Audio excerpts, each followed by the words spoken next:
snapping on beats to go wake up the people that's snapping on me. You getting all on your feelings, but I ain't so serious. This is just rapping to me. Elevated to a high, thinking many see I changed like what happened to me. I'm the best at whatever endeavor I see. You just make us rappers what it happens to be. Keep my circle small and never know about how I'm moving. I stay on my toes, mom and pops and raised me stupid. I'm so animated, turn my life into a movie. Used to be a skeptic, now they see I really do that. Look at the fit.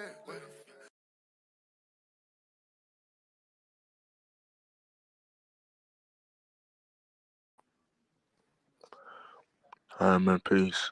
Salute to all the brothers. Salute to everybody out there. Man, oh man, it's been a minute, y'all. It's definitely been a minute. And,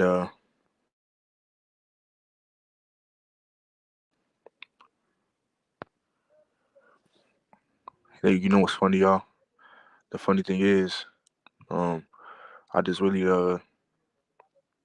hold on.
Alright, salute everybody. Salute DJ. Salute everybody. Man, it's been a minute, y'all. Been a minute of me coming back on live and everything. Apologize for technical difficulties.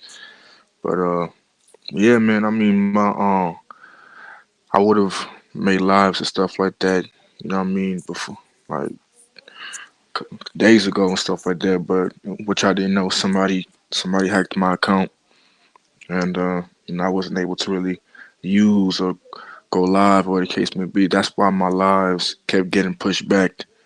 You know what I mean? They kept getting pushed back and pushed back and pushed back because somebody was doing that. You know what I mean? So finally, I got the rights back to my channel and everything. So we back on the ground. But listen, man. Hopefully, everybody been having a productive day. I mean, y'all like, comment, and subscribe. It's Cooler Johnson in the building. So listen, man, oh man. So I got some news for y'all. So amidst everything else going on in the NBA, you know, the, one of the crazy things that's been going on is, obviously all these trade rumors and stuff going back and forth with the Los Angeles Lakers. And everybody knows that I am a Los Angeles uh, fan, a Lakers fan. I've been a Lakers fan since '91, so you know, pretty much been around.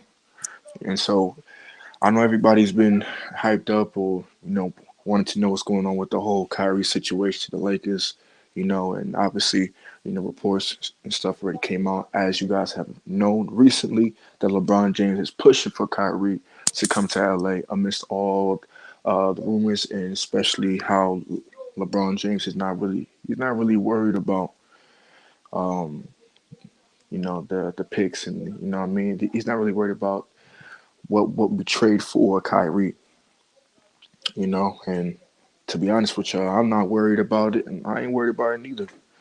You know, we can't say that we are an organization of winning. All we do is win, win, win, no matter what, right? Right? We can't dispel that, but at the same time, do the complete opposite.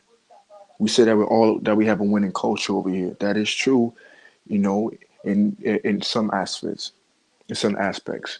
But at the same time, you can't say that we are a championship winning team when we don't make the necessarily that we don't make the necessary trades. We don't make the necessary decisions in order to put ourselves in position to win. Who cares about the picks? Who cares? We the Lakers are gonna be in rebuild mode in the next probably the next 3 4 years. The next 3 4 years, we're gonna be in rebuild mode again. So it doesn't really matter. You understand? It doesn't really matter. People are, oh, I don't know why people are so worked up and concentrated about these picks. Who cares about these picks, y'all? Seriously. Why would you be so worked up about a certain individual coming out of high school, coming out of college, years down the line, when we're worried about winning now with the players that we have now? That's the problem the Lakers have. The Lakers are so used to this going after big names. Not only big names, but also because the reason why they go after big names is because this is LA. LA has a tendency to, go after big names all the time. They think big names, big checks. You know what I mean? Uh, uh, Big banks, championship rings. That's what they think in their mind. That's what they think, and some of that is true, but that's not the winning formula no more. It's not. The winning formula is actually having teams, being drafted organically, homegrown, and nurturing the young talent. Obviously, I know when you have superstars on your team and who come to this team, whether via trade or superstars who grew up there in LA. So obviously, you're gonna have to sacrifice something for the other. You know what I mean? And that's why this notion about, we sacrifice all this young talent for for LeBron James. Okay, well, just keep the same energy when you guys sacrificed the young talent years ago, and don't act like y'all didn't, because of course y'all did. You understand? But not only that, there's more news let's talk about as well. Obviously, Kyrie Irving has been spotted. Oh man, people really take this stuff like they blow this out proportion, man. This is so y'all remember when during the off season last year when they saw apparently Dame Lillard. They spotted Dame Lillard out there at a game with LeBron and Rich Paul and all them. And they're like, oh my God, Dame to the Lakers, Dame to the Lakers. That's what LA fans do. Okay, I'm an LA fan, but at the same time, you know, I don't have this emotional attachment to my team, to a certain player. I am an NBA fan. I am an NBA avid fan. I don't get caught up in all the glamour and the smoke and the sauce. I don't do that. That's why I'm able to critique. I'm able to critique objectively. But apparently, Kyrie was spotted at a WNBA game, in LA.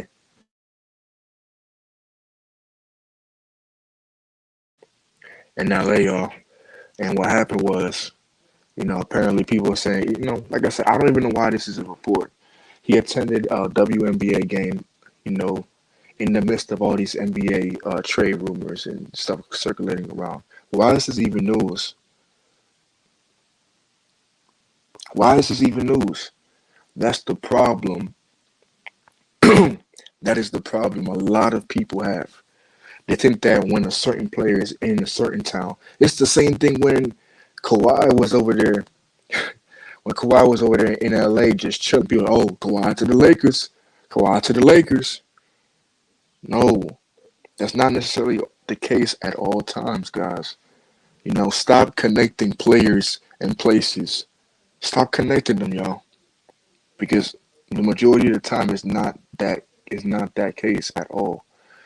Not only that, recently the Lakers recently held a workout with veteran point guard and former UCLA Bruin Darren Collison, who's thinking about. So the Lakers are holding a workout for him, for the 11-year veteran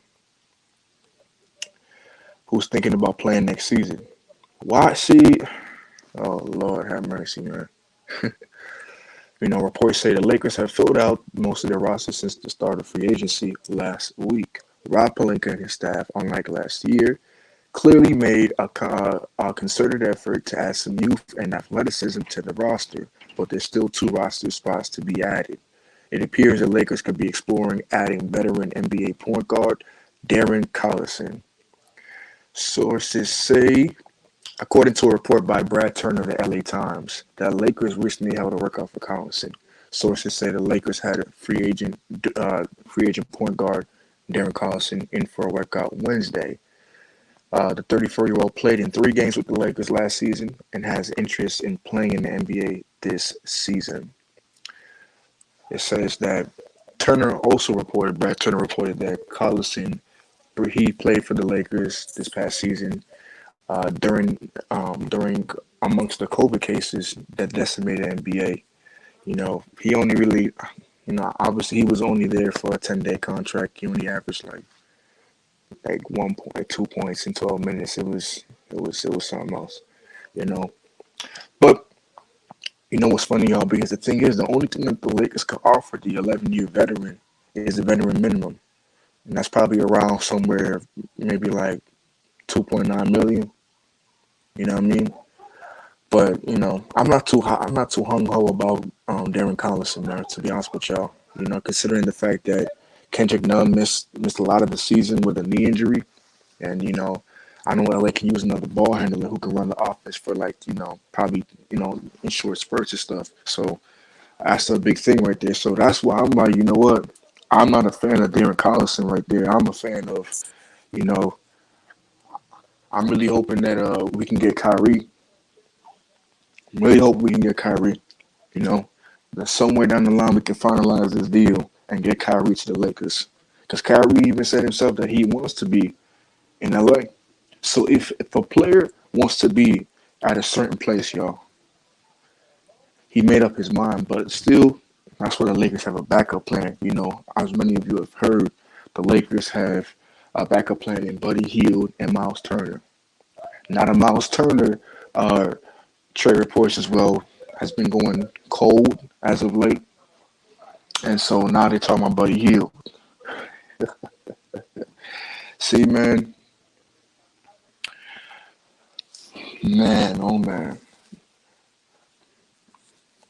Laker Nation, do you know what I wish that the Lakers would do? I really wish that the Lakers would literally just, stop attempting to do stuff and put them out publicly. You understand?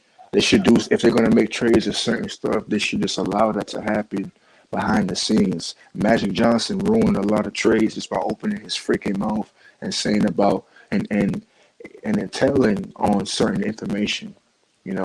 Obviously it's the same Magic Johnson who at the same time as well was literally, and I mean literally, just either instigating or prying into other trade affairs and stuff.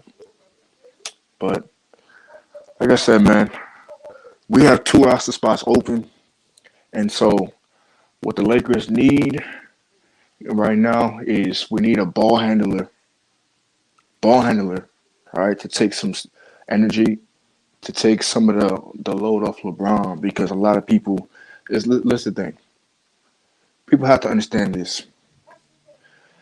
I believe that LeBron James will attempt to be in the same type of Magic Johnson type of role that he was previously in 2020 when the year they won the championship. I believe LeBron could average double digit assists again. I believe he can do that. But at this stage of his career, I don't know if that would be asking too much of him. But at the same time, LeBron is the type of player like I've said on many podcasts and stuff before. LeBron is the type of player as to where, to whom much is given, much is required, y'all. To whom much is given, much is required. People keep talking about, oh no, that's too, why does LeBron have to do so much? Why does LeBron have to do this? Why does LeBron have to do that? To whom much is given, much is required. Period. Once you acknowledge that and understand that, you will understand why LeBron has to do a lot of this stuff on the basketball court like that, and how he has to imprint his hand on different facets of the game. It's not because he's hard-headed. It's not because, LeBron can't adapt his game. That's not true. Not at all. And don't come on my panel and don't come on my channel make it just seem like I'm a LeBron stan. Because I'm not. I am an avid NBA fan. People have not realized this. All right? A lot of players in the NBA, some are more physically gifted.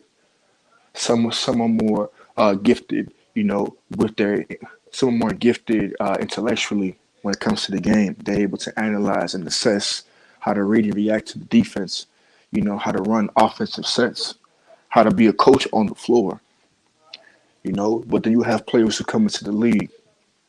You have a LeBron James. You have a Michael Jordan.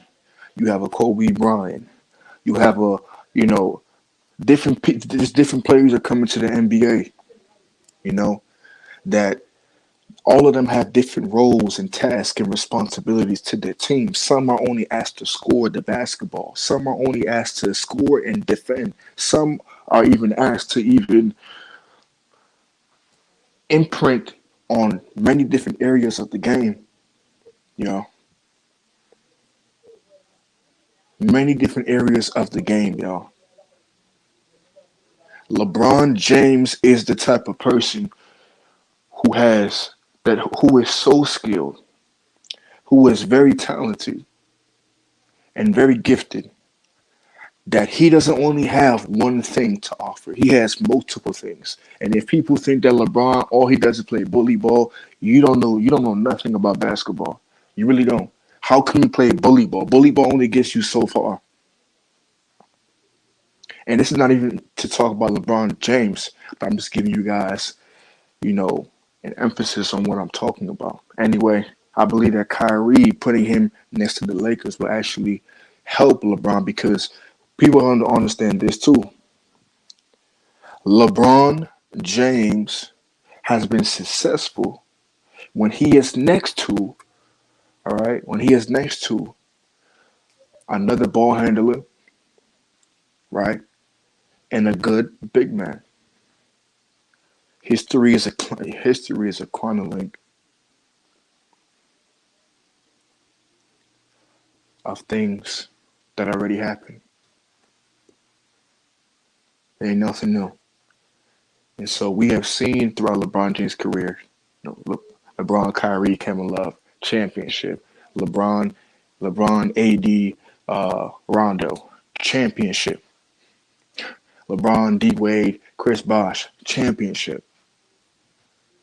When LeBron has another ball handler on his team that is able to not only to create their shot or to get theirs, and also to facilitate, then LeBron is known to play off the ball. See, this notion that LeBron doesn't play off the ball is bullshit.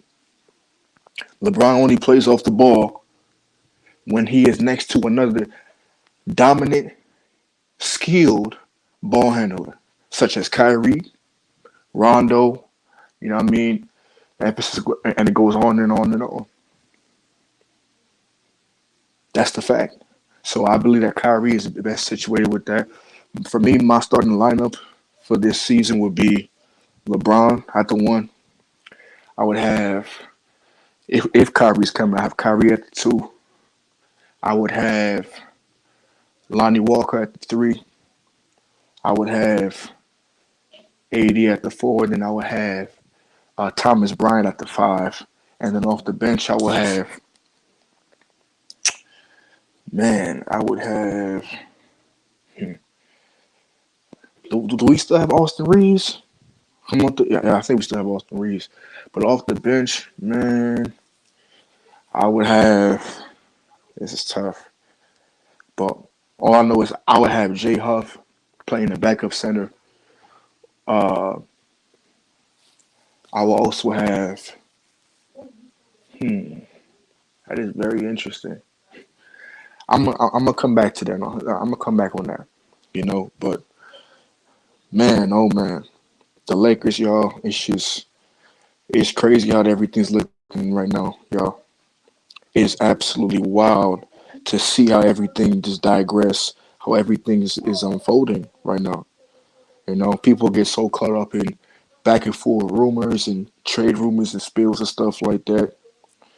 You know what I mean? It's just nuts. Yo, salute Red Pill, salute, bro. This man said he came to support OG. Uh, Going to a raid today. Let's get more big women.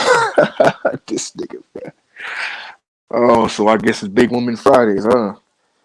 BD, it's a BWF today, right? My God. Hey, but shout out to you, Red Pill. You know what I mean? Salute to you, my brother. Appreciate you for coming through, man. For real. I appreciate the love, man. My stuff was hacked, bro.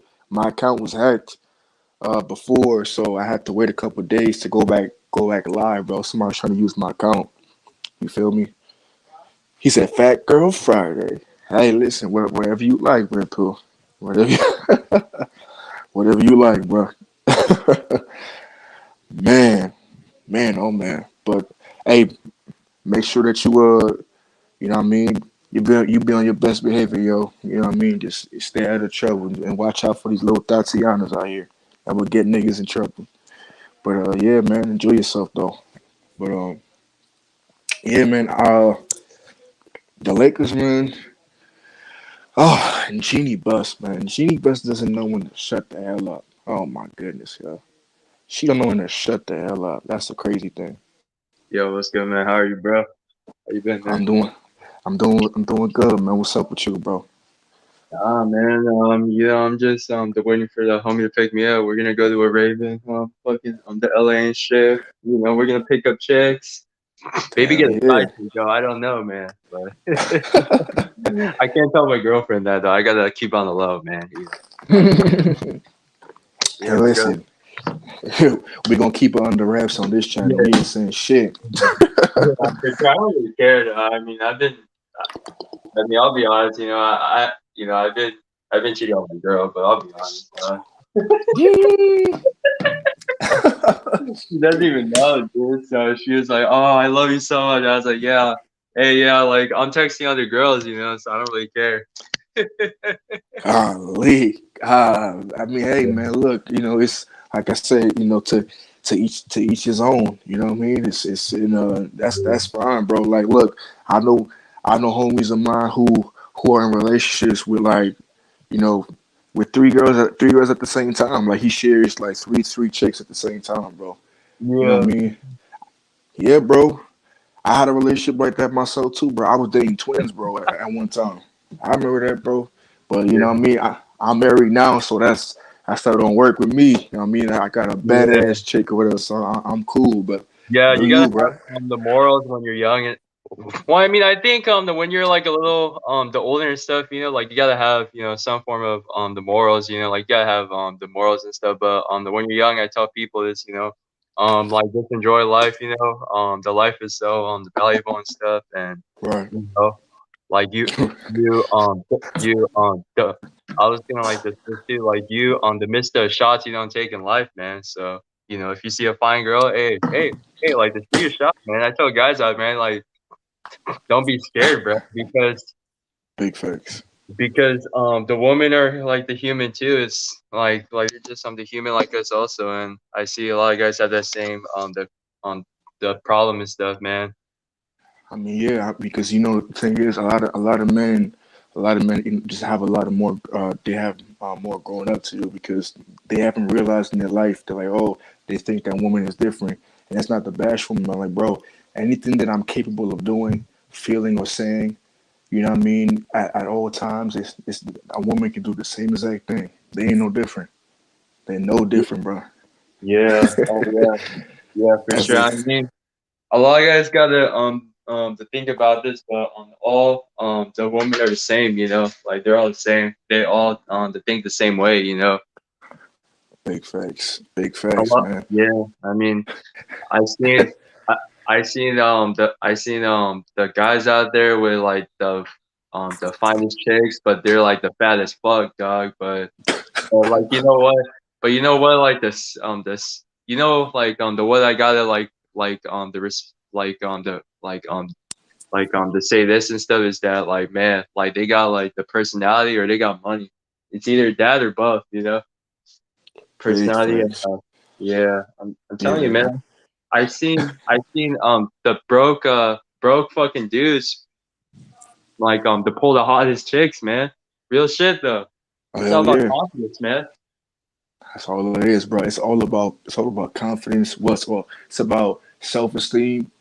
You know what I mean? Yeah, So being confident in yourself. Number two, just having just making sure that you have everything straight in your life. Like even though you may not be at the best spot financially, but you know your mental your mental state is good, you know what I mean? Like what you like any visions or plans that you have is straight, you know what I mean? Like you know what you want or whatever, then that's cool because no chick wants to be with a dude who don't know what he want to do in life or with himself. You know what I mean? So it yeah. is. Hell I yeah. tell, yeah, yeah. The shit I tell the guys out there, just like improve your your the social skills and your the fitness and stuff because I think with the fitness it kind of the correlates with the building your self esteem and your the character and stuff. Like for me, I try to go to the gym maybe the 4 to 5 times a week, and I'm telling you, if like a lot more guys cared about their the fitness and their social skills, I'm telling you, like you're gonna be a whole different the man and stuff. I remember uh I'll just to say like a, a, the story and stuff, but like when I was in the middle school, the high school around there, I Hmm. used to um I used to like to have like a severe the stuttering the problem and stuff, but the things I did was that like like you just gotta to talk to people and stuff, and that's the best way to improve. And like it's not on the easy and stuff. I remember like those on the hard on the times and stuff. I was fucking really fucking stuttering. I was pissed off. But the thing that helped me and stuff is like you just gotta just like enjoy life, just Hmm. to talk to people, and it's a hard battle and stuff. To Yeah, it's a hard battle and stuff, but hey, it's just a part of life. I see the people out there that with like with a, a prosthetic leg and stuff, and they're still the working and hustling. So I respect them for that. It's not easy in life. Big facts, man. I think what it is, bro, like you just touched on, you said everything right there. The best, the best evaluation is self-evaluation. And when you just realize, like, yo, you know what, this is, these are the things that I deal with. These are the things that I'm having trouble with. You know what I mean? A lot of time we focus so much on our strengths that we just dismiss all our weaknesses. You know what I mean? So, it takes a mature person to like, you know what? Let me analyze what's going on. Like you said, you had a stuttering thing, right? So my Yeah. thing is, a lot of people like I know even my little brother and stuff like that. He has a little stuttering problem himself, but it's not Yeah. like as severe. It's just that he doesn't take time because he's so excited about sharing information because he's a smart dude. So I'd be like, hey, listen, take your time, you know, and whatever you're trying to articulate and express yourself, just take your time. But first off, the last thing you need to do is to speak without thinking first. You know what I mean? A lot of times we speak without thinking, and that causes us to even stutter even more because you don't even know what you're trying to say. So my thing is when you think first about the words and what you're trying to convey, then you're able Yeah. to articulate your words because everything can now it'll be smooth. You feel me? Yeah, for sure. And also, I I tell like a lot of guys the distance stuff is that like you gotta be like you gotta be like the confident enough to socialize and like in like in a variety of situations and stuff. I tell the guys this and stuff. Hey, if you like to see like a fine girl in your the college class, or you like to see her at the mall or the bar or something, bro, just go like approach her. I'm telling you, if if if like if like I was gonna say this, you can on the cold approach and stuff, and just to socialize like with her and stuff. I'm telling you, your the confidence is gonna to go through the roof, and that's on the what I did. I think the past couple of years now, if I saw like a fine ass, fat girl that got some big titties, man, I just approached her. Yeah.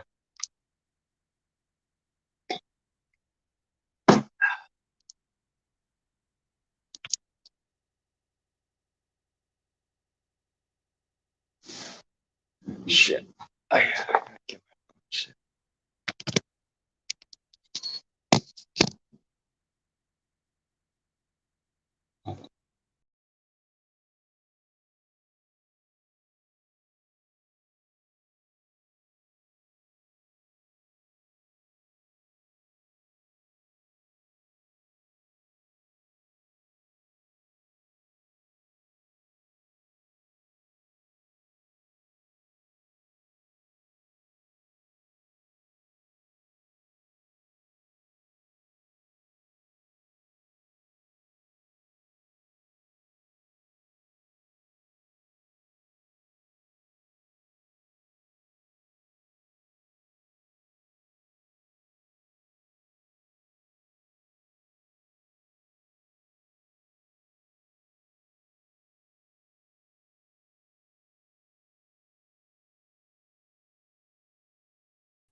All right.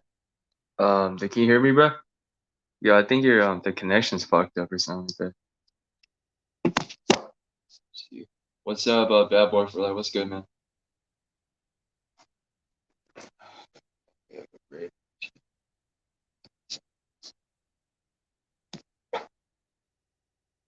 Whew, man. Do we have to print this shit, bro? Yeah. I wanna see.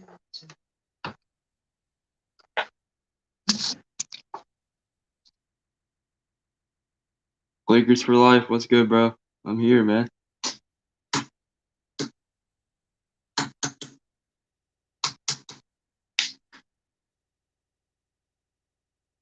Self confidence with self, for sure, man. Yeah, yeah, pagan.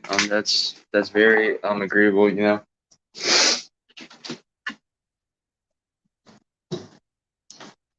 Yeah, you just gotta like improve your social skills, and you're good to go. Life ain't it- life is hard. Like it's not easy as people think.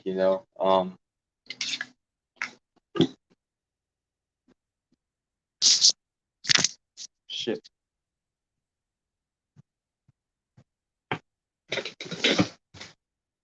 Damn, bro.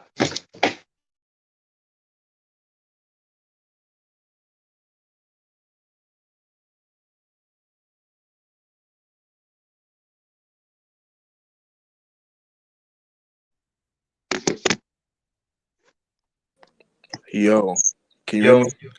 hey, yeah, I can hear you, man. I think your the connection's fucked up a little bit, bro. Yeah, it just went in and out or whatever, but you can hear me good, right? Yeah, oh yeah, I can hear you good and stuff. But yeah, Yeah, like man. I was just saying instead that like you just gotta, just like to pick up the baddest chicks, bro. I'm telling you, man. I tell guys out there, you just gotta see you just gotta see a bad like fat girl. I tell guys to do whatever, man. Just approach whatever you like, man. If you like white women, Asian women, black women, Latina women, do whatever, man. Do It don't whatever you're matter, bro. You shit. know what I mean? Your course, I mean, it don't matter, bro. You have a freaking damn you have a box of Crayola sets and shit, bro. The whole color of the rainbow, it don't even matter. Uh, You know what I well, mean? like the chicks I've been with were mostly on uh the Korean and the Hispanic mostly, but I wouldn't mind the trying the light skin woman, That's the goal though, but it's not easy, man, as people think, man, because they're very like aggressive though. So they're very Right, yeah, I can't stand like these ignorant on the woman stuff, They're very agitating. right. I feel you. Especially yeah. But hey man, the Lakers roster, man, I think um like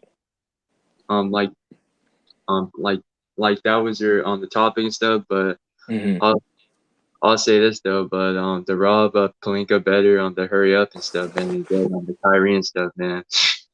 I don't want Oh yeah. we got a good on the roster and stuff too. We got a lot of the wing depth too. A lot of guys that are young that can play the defense and stuff. Hmm. I like the Thomas on the Brian the pickup the Damon Right. Jones pickup. Like you got a like you got one the center that can the stretch the floor and bang, and also like you got like a second center that's a on the lob threat. Hmm. He can the space the floor like a little bit on the Damon Jones, but I think the Thomas Bryant's gonna start. I Yeah. think yeah.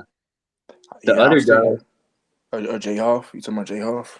no, I said no, I said on the Thomas Bryant's gonna start for the Lakers next year. I think it's either him or on the Damon Jones, but I think it's most likely Thomas Bryant.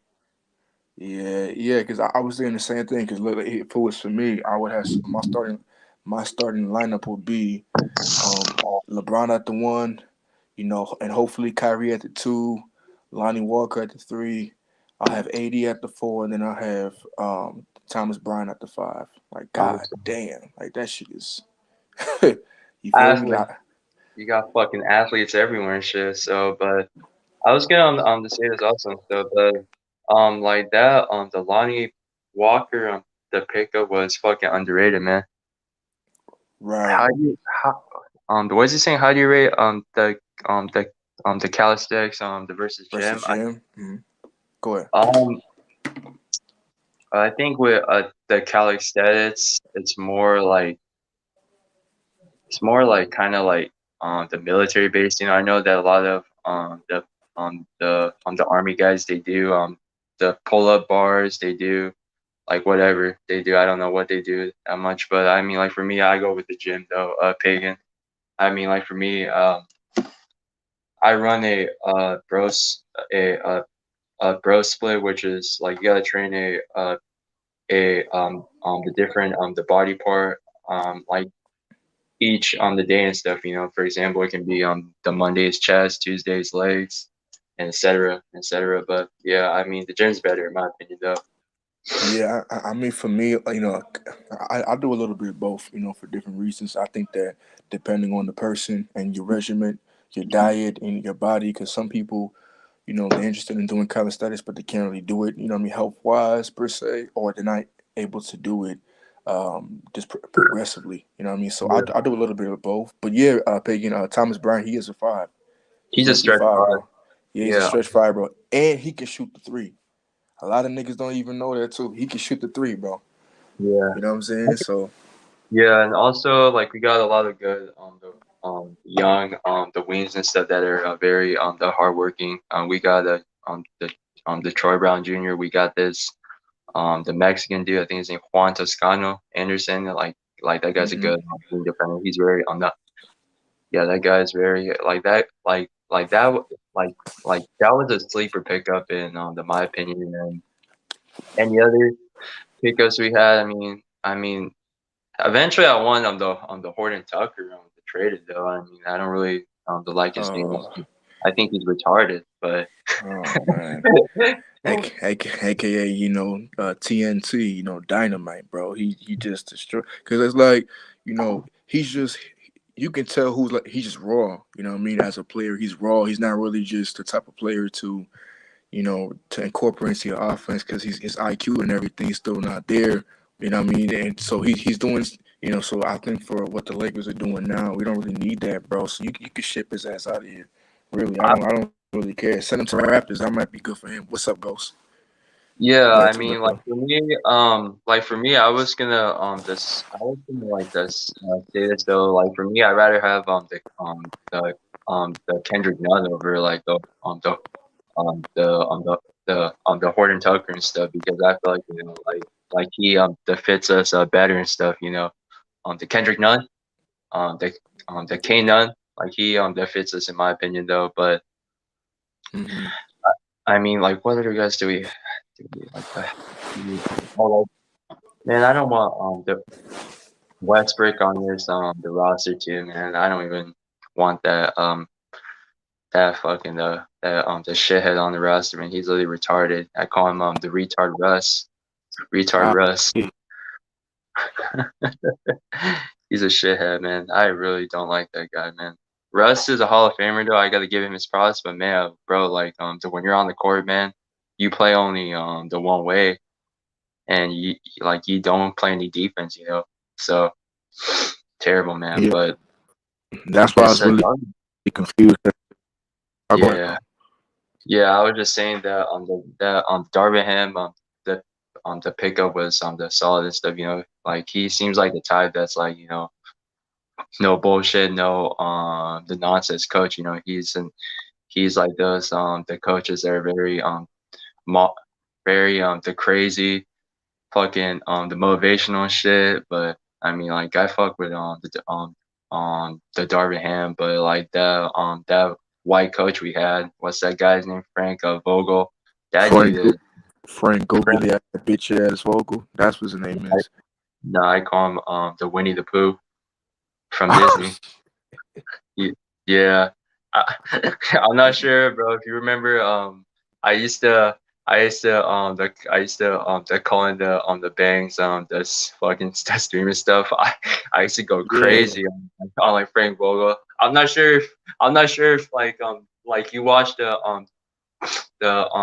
I think I I I I think it was the um I forgot the video. I think it was the the Thunder game where like we lost, where Yeah. the Westbrook had the Westbrook had the quadruple double. Did you did you watch that video? Yeah, bro. I Yes, was bro. going crazy. I was like Winnie the Pooh, Frank Vogel, and then Hold, like I was going hold, crazy, man. I was so mad, bro. I watched that hold. game for that. Yeah. Hey, and Red Pill, that's no. Listen, I definitely remember what you were saying on the thing too, bro. Cause that was hilarious. You was roasting Russell Westbrook. But hold on, bro. Did you? I just received news right now, bro. Yeah. Bro, oh my God. Hey, see, this is what I be talking about. Okay, so apparently, so I don't know if you are you a Marvel fan, like a comic book person? Who? I'm saying that. Are you a Marvel fan? I mean, I watch Captain America. He's like my favorite. Yeah. I mean, like a little bit. Yeah. Yeah. What's going on? Like, what happened? I just received news about Marvel just announced their first gay Spider-Man, bro. Bro? What the hell? What the bro? Not bro. Hold on, bro. Hold on. First Yeah. Superman, then Batman, then the Flash, then Robin, then now Spider-Man, my nigga. Like, bro, come on, bro. Don't do that to Spider-Man, bro. Spider-Man is everybody's like. He's in everybody's top 10, bro. We got a lot of booty guns out there, dog. That love that shit. Bro, see. and that's my problem, bro. It's like, man, see, I don't even want to talk about this because this shit finna piss me off, bro. I'm not even gonna lie to you, bro. Dude, I'm Yeah, telling you, man. like, you know what I'm talking about, man. We need a new the president in fucking the office. You know what I'm talking about from what I'm saying, right? We need a new Oh, president. oh It's my it, god. it's the terrible, man. You know, the situation that going on in like American stuff. You know, it's just fucking terrible, man. Like this like economy is not looking the too good and stuff. In the next, like, I will even say this, in the next 6 to 10 months, we're gonna be in the toughest the recession like we're ever gonna see. A lot of I've been people don't saying it, bro. realize that, but it's gonna happen though because you know, we put our tax dollars in this the war in the Western the Europe and stuff, and you know it's bad because that's the 40 billion of our fucking tax dollars we pay, like we work for, you know. And the sad thing is that we could put our the tax dollars into the funding, you know, you know, more the security at like this at the schools and stuff. But the problem is, you know, I guess everybody has their own like agenda and stuff. You know, if you just let's call them the blue, they're just the corrupted, they're Right. corrupted. I know that you're in the New York and stuff, and I know that a lot of the uh a lot of the cops over there, like they're not a big fan of the of the new the governor out there, right? I think the Oh name's hell Hochul. no. I think it's the Kathy Hochul, right? Is their name the new Yeah, yeah, governor? yeah, yeah, yeah. That's him, bro. No, they're definitely not a no. They're definitely not a fan and stuff like that. Don't get me wrong, bro. Look, especially in New York, bro. You just got to be careful from you Yeah, know, because look, bro. First off, people think that the precincts and because we have so many precincts and so many cops over there, they think that the cops actually run stuff. No, they don't, bro. It's the mafia, bro. The yeah, mafia is bro. Behind the scenes, bro, and doing that stuff. So, but no, like you said, I think that they definitely don't mess with with the new governor, bro. It's just weird. so yeah, yeah. And also, the sad thing is that a lot of people are gonna a lot of people are gonna go the red in the next couple years. Trust me. On the next few years, a lot of people that were blue, like they're gonna like to switch over to red because we're all the suffering, you know, like we're all like this the suffering with the financial the stability and stuff, you know, like our the bank accounts are getting like the fucking like fucking like inflated and shit, dog. It's just freaking terrible, you know. And America's America's looking bad right now, man. I mean, it's looking Yeah, bad. And also like you the and also like, you know, like what happened in the Japan and stuff, man. But that shit crazy, dog. Like you heard about it, right? Like the prime yeah, minister yeah. I heard about it. Yeah, yeah. I heard about that shit, bro. Oh my Abe. god. Abe, yeah, like I could tell the guy's a good on the dude and stuff, but it's just like, bro, like, did you see that did you see that gun and shit, dog? It was like a pipe gun, dog. I was like, God damn. That thing look like something straight out of Call of Duty, bro. I'm trying to tell you. You know, It's like a fucking ray gun, dog. If you ever play Black Ops 2, man, that's a fucking ray gun. They're like a sawed off shotgun or something like that. But yeah, it's hell just, yeah. you know, you and the Texas were the saying this, but like you guys are really correct and stuff. You know, the world is getting the worse and worse by the day, man. You Yeah, guys, man. there's something big's coming. Something big is coming. Big. I mean, of course, man. It's look. It's a lot. Like me and Tess was saying, bro. That's why you see all this recession stuff going on right now, bro. You know, what I mean, it's only look. If anybody thinks that it's only going to get better, bro, it's only going to get worse, bro. Like I said, load up on your weapons. All right. literally like keep eyes and ears on your family and all your loved ones. All right, just make sure that you know who is for you. All right, you know what I mean, and Yeah. also make sure that you know you know like what's called, like, I don't know about you, Red Pill, but you already know that what's it called. I'm a man of faith myself. You know what I mean. I'm not. Yeah. But like I said, but it's different because I'm not caught up in the The gang in life. yeah. But at the same time, it's no. It's my thing. I used to be a part of gang culture and stuff like that. But what I'm Okay. saying, Okay. for me, yeah, what Yeah. I'm saying is for me, as a man of faith, I'm not really like what's called. I don't associate with religion. I don't. That's the one thing I don't do. I'm not a religious person per se. You know what I mean? I Okay. don't do that. You know what I mean? So my Yeah. beliefs and everything like that is not man made. You know what I mean? I don't do that. So when I say stuff like, oh, like you probably heard me say like, oh, I let the Most High guide me and stuff like that, right? That's my belief. You know what I mean? I Yeah. believe, it's called in a higher power, the most high, that's me, you know what I mean? And so uh I allow him to, uh guide me, you know what I mean, help me out, stuff like that, you know what I mean? Especially look, bro, it's getting really bad, you know what I mean, bro? It's just like, bro, look, bro, you can't even watch TV without them feeding you some agenda, bro. Like what? Like bro, it's like yo, it's that's how bad it's Yeah. getting, bro.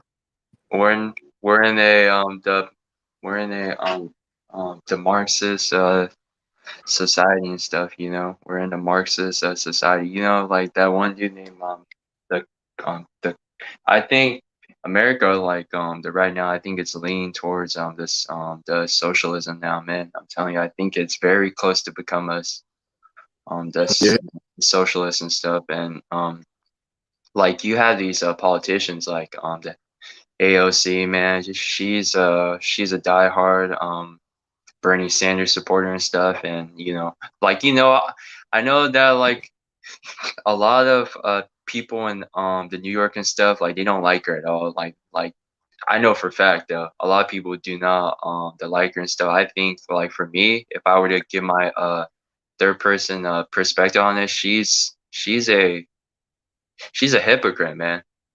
And you're gonna like to say that like this the same thing too also about the AOC, right? She's a hypocrite. She's a hypocrite. She she's annoying, you know.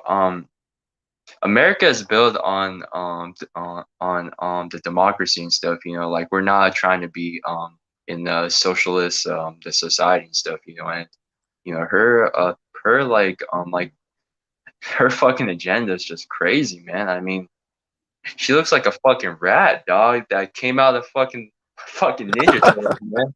She looks like Master Splinter, dog. Like I swear.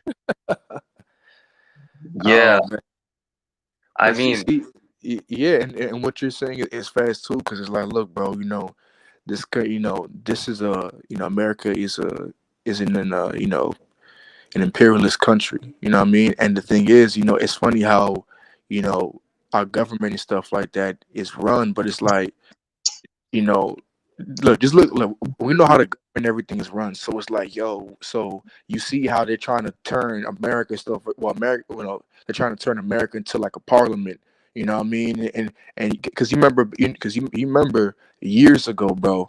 yeah, You know what I mean? And like I'll say, the 1200s or the 1300s stuff like that. You know, when there wasn't no 50 states, per se. It was called, the United Nations. You know what I mean? And then what's it called? You had freaking people in Great Britain and stuff like that, and we all know Britain is parliament and stuff like that. You know what I mean? But it's like, bro, like, do y'all know what would happen if this country would have turned into a parliament, bro? Do you know what type of shit, bro, would have happened, bro? Oh my, yeah. We would we would be like a shithole, man. I mean, you know, she said you I'm, look like a rat. I'm dead serious, man. Like I don't really got. I'm not really like a political the person stuff, but bro, it's just like Yeah, the shit I'm just fucking looking right now and stuff is that, man. Um, these these the tariffs on the Russian stuff, you know, like these on the tariffs, like you know what I'm talking about with on the tariffs, right? Yeah, A lot of people don't um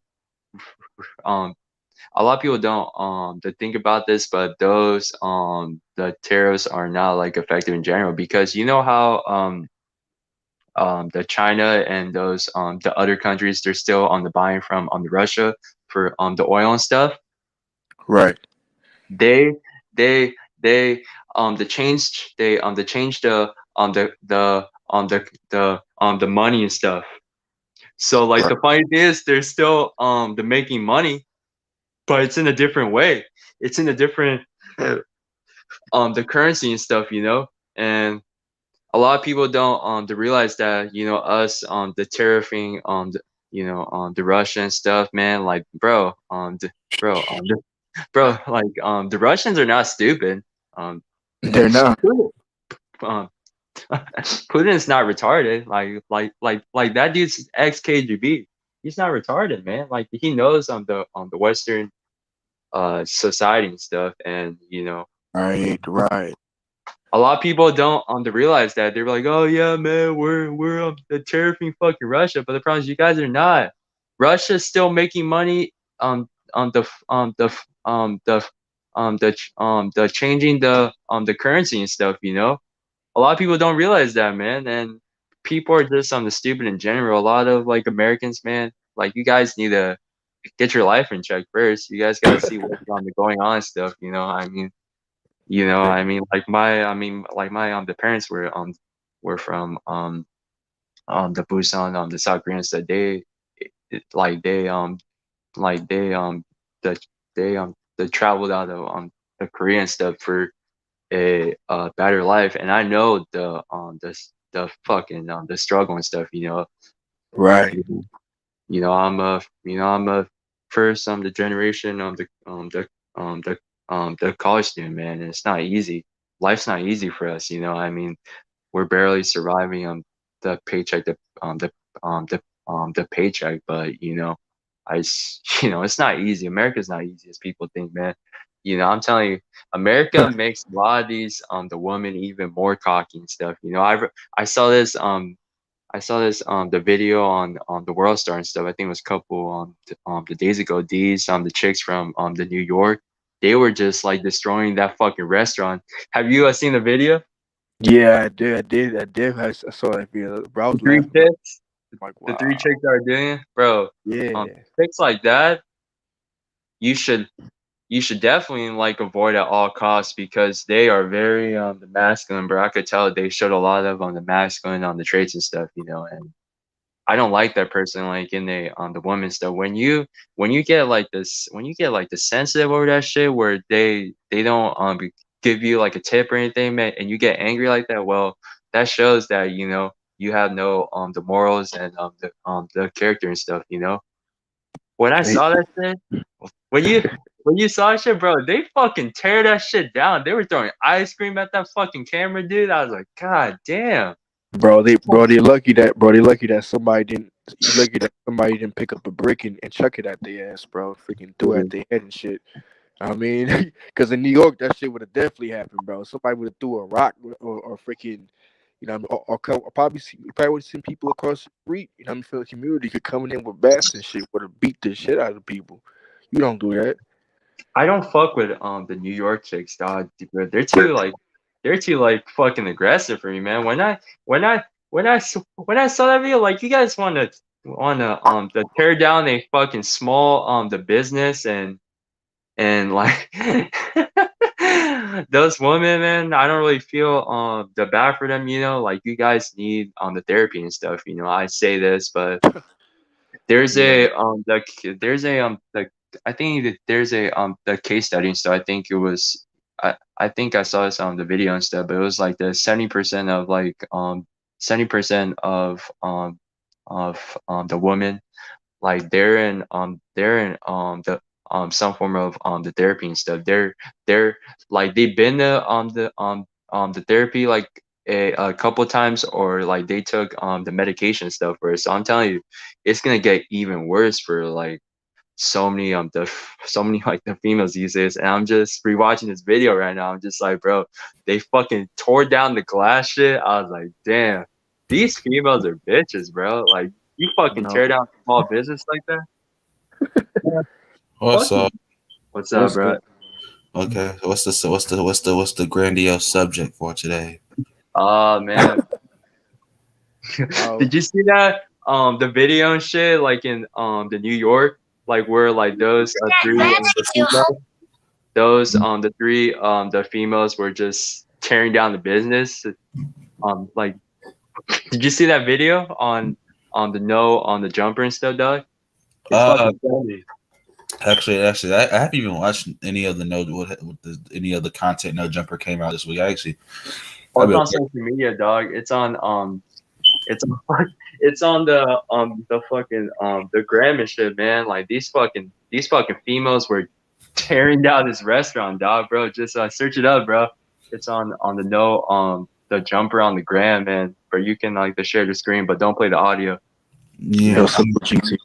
Go ahead, P Rose. yeah, no, I've been working, man. I finally got a day off. Oh, really? Hey, man, I'm going to a fucking the raid today and shit. So, I'm gonna fucking have fun, man. I'm gonna fucking get these like fat girls to ride me, dog. I'm in the grind on me. Yo, salute GTM. What's good, bro? What's up, bro? Hey, salute Kool-Aid. Salute to the panel, the chat. What's up, y'all? But hey, listen, y'all. Before let me ask y'all opinion though. So obviously you guys been hearing about what's going on, and with Laker Nation and stuff like that. And you know how people are trying to they're so quick to, like, for example, I know recently Kyrie was at a WNBA game. People were flipping out like, "Oh my God, he in LA." You know what that means? And you know how Lakers fans be and shit. You know what I mean? So, but I do know that it's still a possibility to land Kyrie. But what are y'all thoughts about this upcoming Lakers season? And what do y'all think that they're the moves that they're about to do? Well, the first thing it starts from the top. Basically, Jeannie Buss has to establish some type of authority. Like, she has to basically lay down the law that, she is the boss, like she's the boss, and she has to be able to make decisions without listening to like all these other people that don't need to be in the Lakers organizations. Like Kurt Rambis and Linda Rambis shouldn't be there. Just to say that right now, they don't need to be involved in no basketball thing. So it starts with that. Rob Pelinka, he just, the thing is, and the GM and the Lakers brass, they just gotta build a team around LeBron, AD, and if Russ is not there, the Kyrie trade, it's gonna be centered around Russell Westbrook. If that happens, you just need three. You need 3-and-D guys, that can shoot decent from the perimeter, but that can also defend. And you're also going to need a secondary player that can actually run the offense with the second unit. Because because you don't want LeBron in year 20, having to carry such a huge load. But I say all this, but honestly, this all depends on AD. If AD stays healthy, and not only that, is that he has to play with the amount of force needed for them to be a contending team. Now it's more about it's just, and that's the biggest key, I think. But as constructed now, like let's just say they go into the season as of right now, they a playing team. Yeah, most likely, bro. I mean, I hate to say it. I ain't even trying to hate. Real shit, though. No. Now you're saying facts because, bro, like we got retard Russ on the squad, man. That dude a Riri, man. I mean, I feel like as soon as you move him, though, the team. Well, I mean, it depends what you move him for. But if you move him for like decent, even role players, sometimes less is more. You know what I'm saying? Yeah. So if you move him for decent role players, like they might be better than with him. You know what I'm saying? Yeah, the thing is, I just think he doesn't fit in that system. You know, Oh, he doesn't. He doesn't. He needs to be the primary ball handler. He can't be that with LeBron being there. You know, but I think like let's just say like if they get Kyrie, they just need like I think they'll probably have the most top heavy team in the West. However, I still like hypothetically if they get Kyrie, I still don't think they're as deep. They're not as deep as the Clippers. Oh, Clippers, man. Yeah, Dude, they. Yeah, dude, You know. the fucking Clippers got a nice roster, man. They got Covington. They got a lot of good Yeah, they're deep. roster. They're the deepest team in it. They're the deepest team in it. They're the deepest team in the NBA. And then you gotta mention Healthy Kawhi and PG. healthy quiet. Then what's it called? And then Denver, Michael Porter Jr. and Jamal Murray's coming back next year. Facts. Man, the West just got. And then the Warriors are still signing people to the.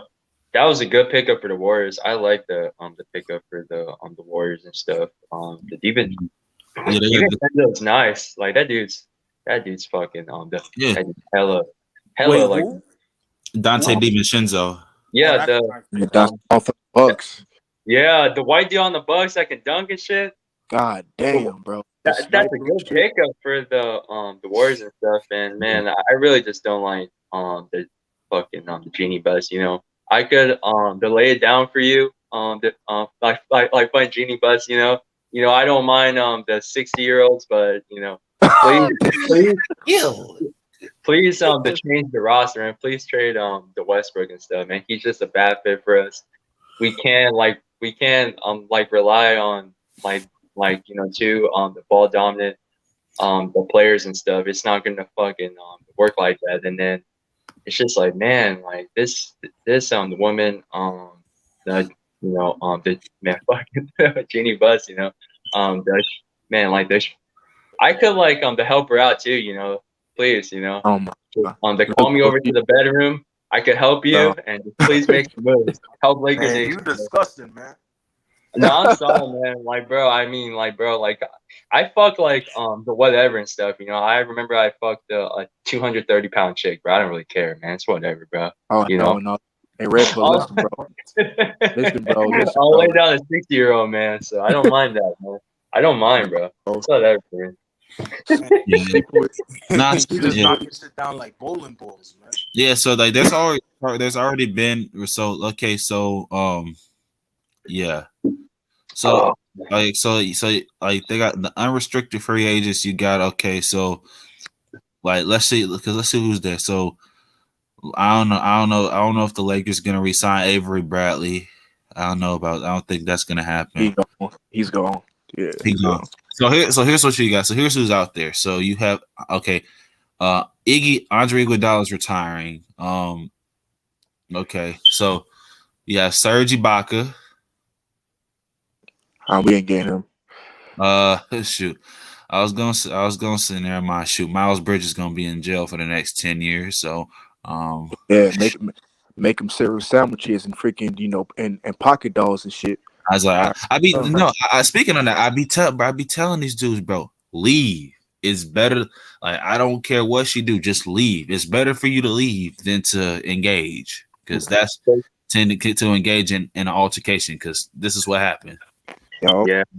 It's just what they need. And because even though reports coming out that like they saying that she kind of beat herself up a little bit to make it worse, but I told dude should have left.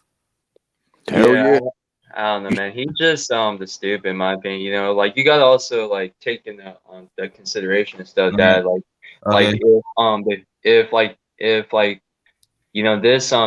the court system, they always the favor the females and stuff, man. And if you're in California, you're fucked, man. He's fucked, bro. So wait, hold on. This girl beat herself up. No.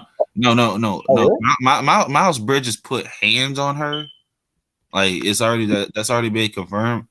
Like Miles Bridges did put hands on her, but like they said that she may have done stuff to make it look worse. Oh, exaggerated. Okay. Oh man, fuck that bitch, bro, man. No, red pill, but listen at the same time. Let's see, that's why I be telling you, bro. It's like, look, bro, like P Rose was saying, you really had to be careful. Because I'm because I'm like, bro, like you gotta think about it. Like if she trying to start stuff, like, bro, like I don't, but he did. Like I'm like, bro, you don't put your you could have had $155 million in your pocket. Damn, bro. Right. Like it's not even about the woman. It's just about, bro, you got to make decisions for yourself, bro.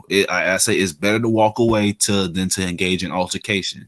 Shit, like just leave. Like get the contract first, then beat her. I mean,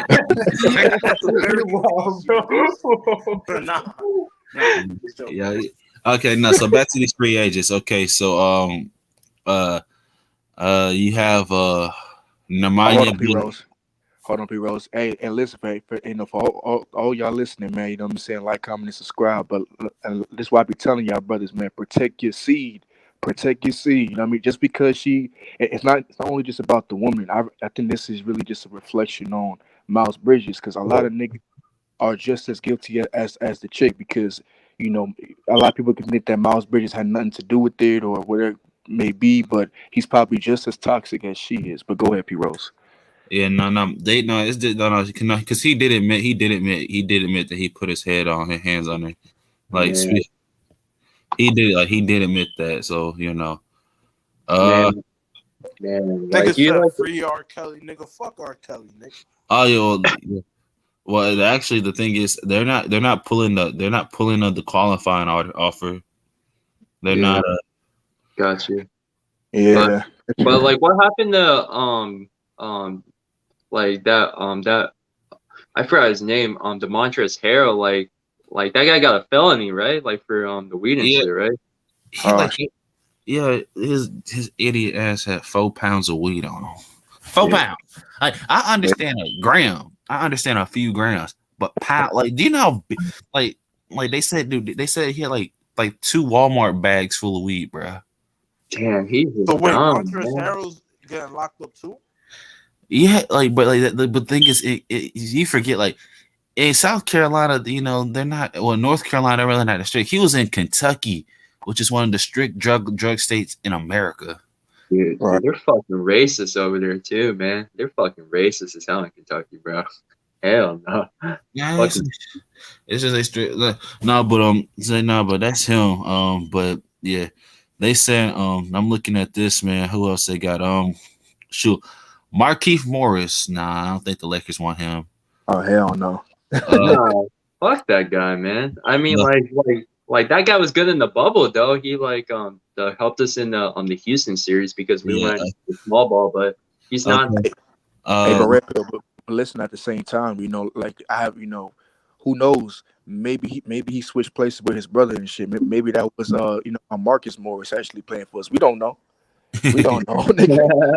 Yeah, shoot, Marcus is with it. Okay, and then you have let's see, Jordan Nwora. Actually, that's somebody the Lakers can keep your eye on. He's 23. He's gonna be 24. He's gonna be 24 in September. He's a small forward / power forward. He's 6'7", 228 pounds. He can handle the ball. He can shoot the three. He can defend. He didn't get much playing time last year with the Bucks because Chris Middleton and Pat Connaughton usually plays the 3. That's him. So, and then that's a 3-and-D guy that you can use. Yuta Watanabe. He plays for Toronto. That's a defender. That's like a long wing defender that y'all can use. Although he's not a good 3-point shooter. Let's see who you got. Shoot, no, I don't think you ain't getting back Isaiah Thomas. No. Fuck that. Actually, no, there's one now. Actually, like, cause it's not because all the really big free agents, like they've been picked up and everything. Oh yeah, y'all need to resign Mac McClung expeditiously.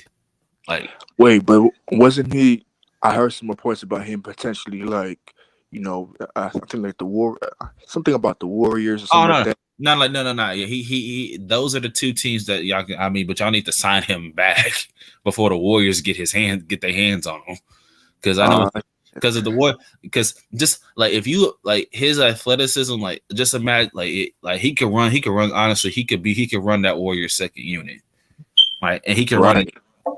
And that takes pressure off of Draymond, and that lets Jordan Poole be a pure scorer instead of like because what the Warriors are trying to do, they're basically saying, okay, how do we how do we make our core, because our core is getting older, and basically what they're trying to do is they're trying to say we're trying to maximize the rest of our core for these next couple years, and then basically groom up the young core basically. So like that's why they're gonna keep Wiggins. They're not looking for any type of big free agents.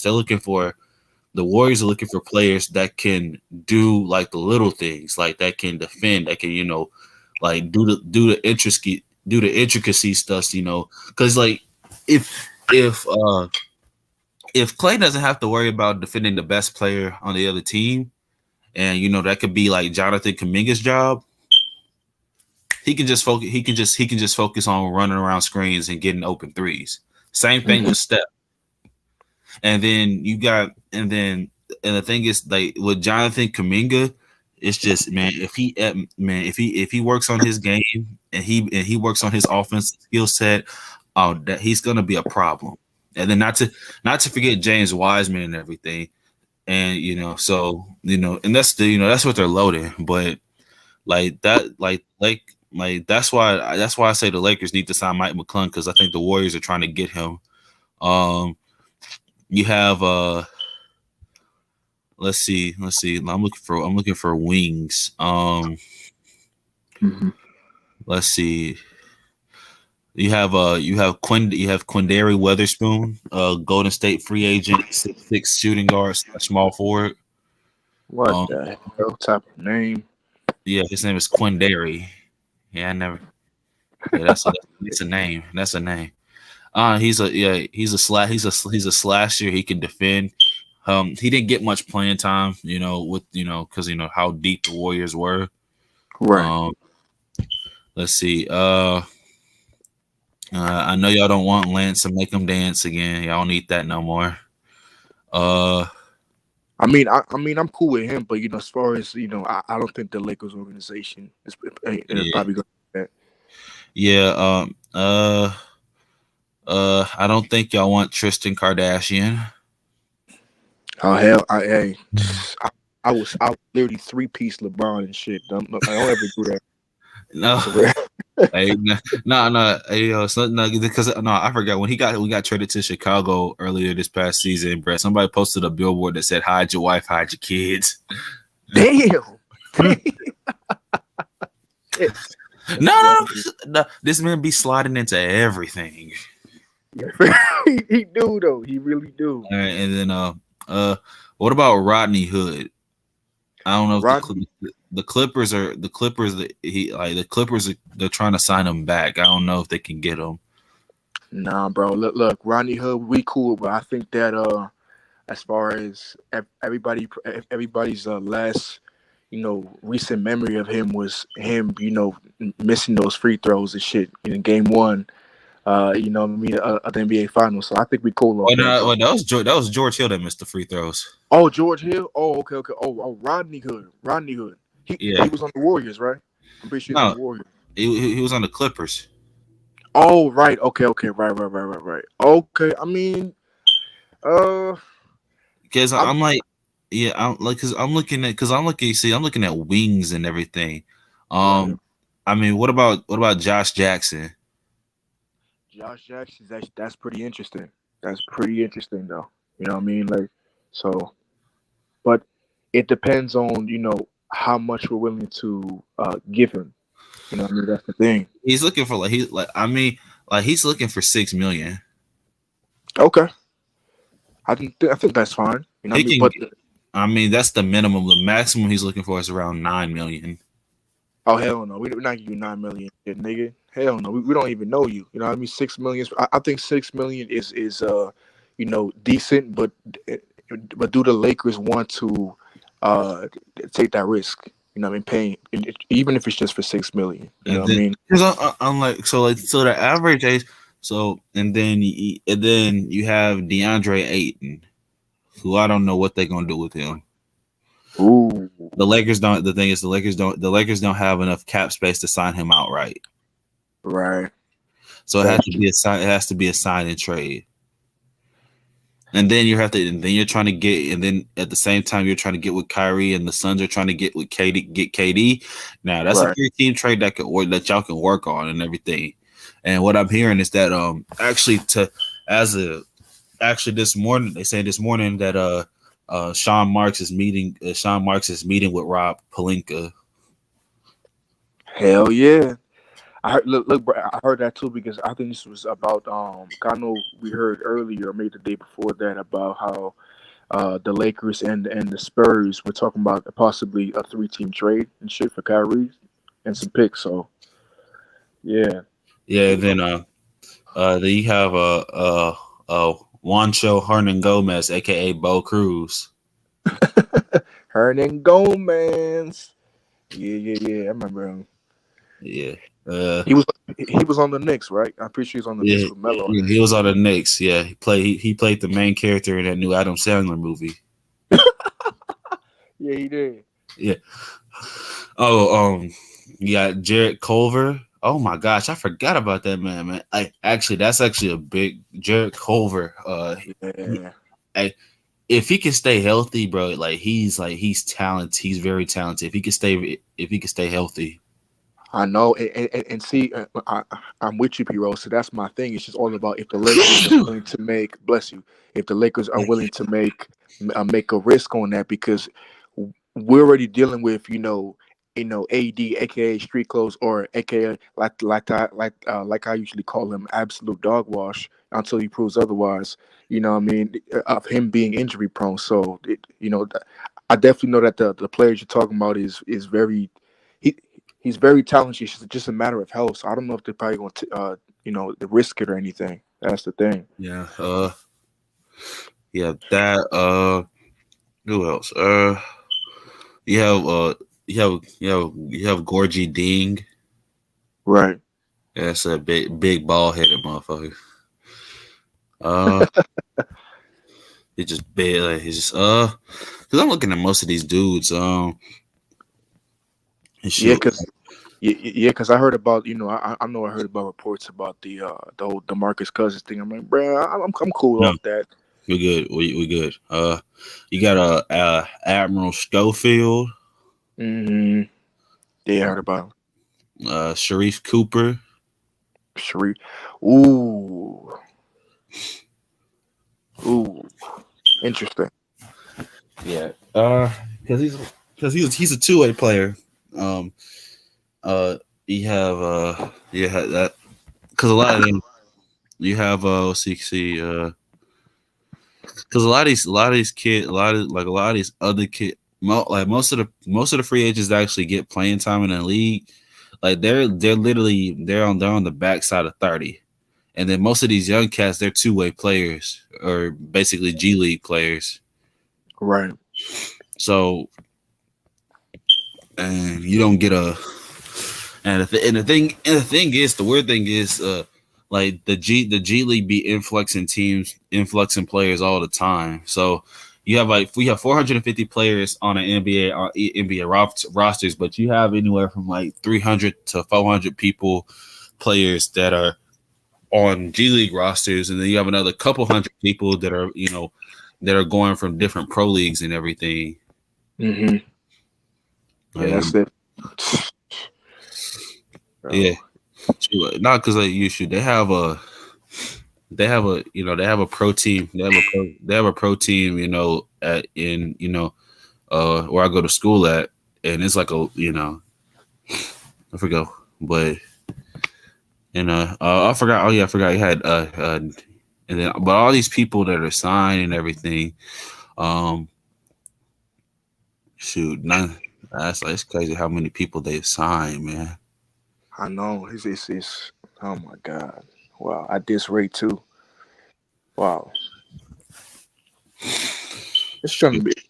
All I know is it's gonna be very interesting, man. Because my thing is, it's not really just about. I have no worries about trading for other players or doing signing trades for other players as well. If it's worth it, it's really all just about the front office, like you said. What's it called? I'm not a huge fan of Rob Pelinka, but he's alright. I know that what's it called Linda Rambis and Kurt Rambis both need to get slapped in three piece. You know what I mean? They neck, and then Jeannie Buss need to get slapped, and she probably she's probably freaking sexually frustrated and shit. You know what I mean? Because that's why she. Of course, man. Like bro, stop drinking, stop doing all that stuff. You know what I'm saying? If you need some dick, you know what I'm saying, go do that. Get yourself situated out, and then act like the head manager and shit. Stop doing this bullshit. It's annoying. Man, they don't. It's like, well, the problem is they don't know what they're doing and everything, and I was like, I don't think LeBron did. I don't know if he said he's going to. I don't know if he signed the extension yet. I don't think. Listen, to my knowledge, no, he hasn't. I know he has a specific time to do that, but all I know is he's probably not going to sign it. He's probably trying to see how this whole Kyrie Irving trade or Kyrie X Irving trade is going on. I think he's waiting for that. Yeah, because it's weird because we know he's not going to finish his career in LA. So I mean, right. I mean, because let's see, because his son Brownie gonna be a senior this year, and not what I'm thinking. Based on what I saw, I think he's already committed his four. Because I can look at because I follow this and everything. I think I forgot the 4 schools he committed. There's a whole bunch of schools that's offered him scholarships and everything. Oh, Brownie, yeah, I think I know one of them wasn't one of them UCLA. I think one of them is UCLA. Yeah. Yeah. He has he has 5 he has offers from Duke, Kansas, Kentucky, North Carolina, and UCLA. Man. And he is undeclared. He hasn't declared. He's undeclared. So it's possible that he could probably go to G League route. That's true. That's very true. So and my thing is, I know one of the scholarships is in NC in North Carolina, but I don't think he probably go to North Carolina only due to the fact of, you have these little stupid, what's it called, illogical JDR fans who's gonna be like, oh, well, look at LeBron James' son go to North Carolina. He didn't win over there. Michael Jordan did. That's all. You know what I'm saying? So that's probably out the way. Because I know LeBron wants his son to focus, and do stuff that he loves. So I think it's probably UCLA or. It's either honestly, because I'm thinking it is either because he has a. Because he hasn't made a commit. I think it's gonna be. He has until February 6th of next year to declare what if he's going to college or is he going to the G League. Right. Because I think he's going to. Honestly, I think he's not because he's not going to Kansas. He's not going to Kentucky. Hell no. It's either Duke, UCLA, or he's going to the G League. Right. My exact same sentiment. I think that's either those, because the reason I say UCLA or Duke is because those are more closer to home than the other colleges as well. So I think that he probably wants to, still be probably around the vicinity of where he lives. I'm not saying close by, but at least a couple hours away, or if he decides to do so. You know what I mean? But who knows? Yeah. I sure then. Yeah. So, yeah. Yeah, man. Wait, hold on, Peter. I want to ask you something real quick because I heard about this thing. I asked you this real quick because I know what's it called. I got some stuff to do. So like so no, real quick though, I heard about the whole situation with the Warriors. I don't know if it was the Warriors. I forgot his name, but it was somebody in the organization maybe a part of the franchise. He was talking about how other league execs and other GMs were mad at him for how he constructed the roster how he used his money. They just mad because they said we oh yeah, because the Warriors finessed the system. That's Yeah. Right. Because listen, so the thing is they were smart because so Klay Thompson gets injured. When Klay Thompson got injured, he was out for the season. Steph Curry got injured and he missed it. The thing is he could have basically came back, he got injured in November. He could have came back in January, but he chose to have surgery and he was out for 4 or 5 months. Now he did come back and play. He played he played the day before the league shut down because of COVID. He played that like a day before that happened, and he had like 24 points. And it was against the Raptors. They got blown out, but he played. He only came back when they knew they was going to be a lottery team. But what they did was they got a mid-level. They got a trade exception, $17 million. All right, and that trade exception going into that offseason. That they had Kelly Oubre. That's when they got Kelly Oubre. They re-signed Eric Pascal. They had what's that name? He used to be a backup guard on the Celtics. He looked like Kemba Walker, but he ain't Kemba Walker. Damn. I know who you're talking about, but I forgot his name. Though. Damn. Yeah. What was? Hold on. Yeah, I forgot. I might look this up real quick. Hold on. Yeah. So they had they had Kent Bates. So they got Kent Bazemore. They had Jordan Bell. They had Marquise Quiss. They had Nico Mannion. They had Michael Mulder, Kelly Oubre. They had Alan Smiley-Geach. They had Brad Wanamaker. That's his name. Yeah. Yeah, Brad Wanamaker. Yep. Just saw it right there. They had Brad Wanamaker, and they had Eric Pascal. They had that. All right, and then Klay Thompson gets hurt again and everything. So they get another $15 million exception and everything. So that's how they get all those guys. After that season and everything, 1, 2, 3, 4, 5, 6, 7, 8. 9, 10. So they had 1, 2, 3, 4, 5, 6, 7, 8, 9, 10, 11, 12, 13, 14, 15, 16. They had they basically had 18 guys on the roster that in 2020, 2021. So this past season, they cut 11 of those guys. Because they had to bring back Klay Thompson and everything, and that's how they got. So basically, it was a whole different team. So when they cut everybody, basically they had enough cap space to go into. They had enough cap space to go into. What's it called? They had enough cap space to go into the luxury tax and to sign all the players they got last year. Not to mention. They're paid a lot of these players' contracts are being paid by the sale. A lot of the sales that's coming from the Chase Center, because the NBA gets nothing. The NBA gets nothing from the Chase Center because it wasn't built by the NBA. It was built by the Warriors. Mm-hmm. The Warriors owners literally spent their own money to build that stadium, so that's their stadium. The NBA has no control over it, and other GMs are just mad because the Warriors are willing to spend their own money to keep their core together and to build. And it's like an investment. They've invested all these millions of dollars and everything, and it's gonna be a big payback because they've hired the right people to get the right players. They got the right coach that wants to run the right system that is an unselfish system and it's conducive to winning.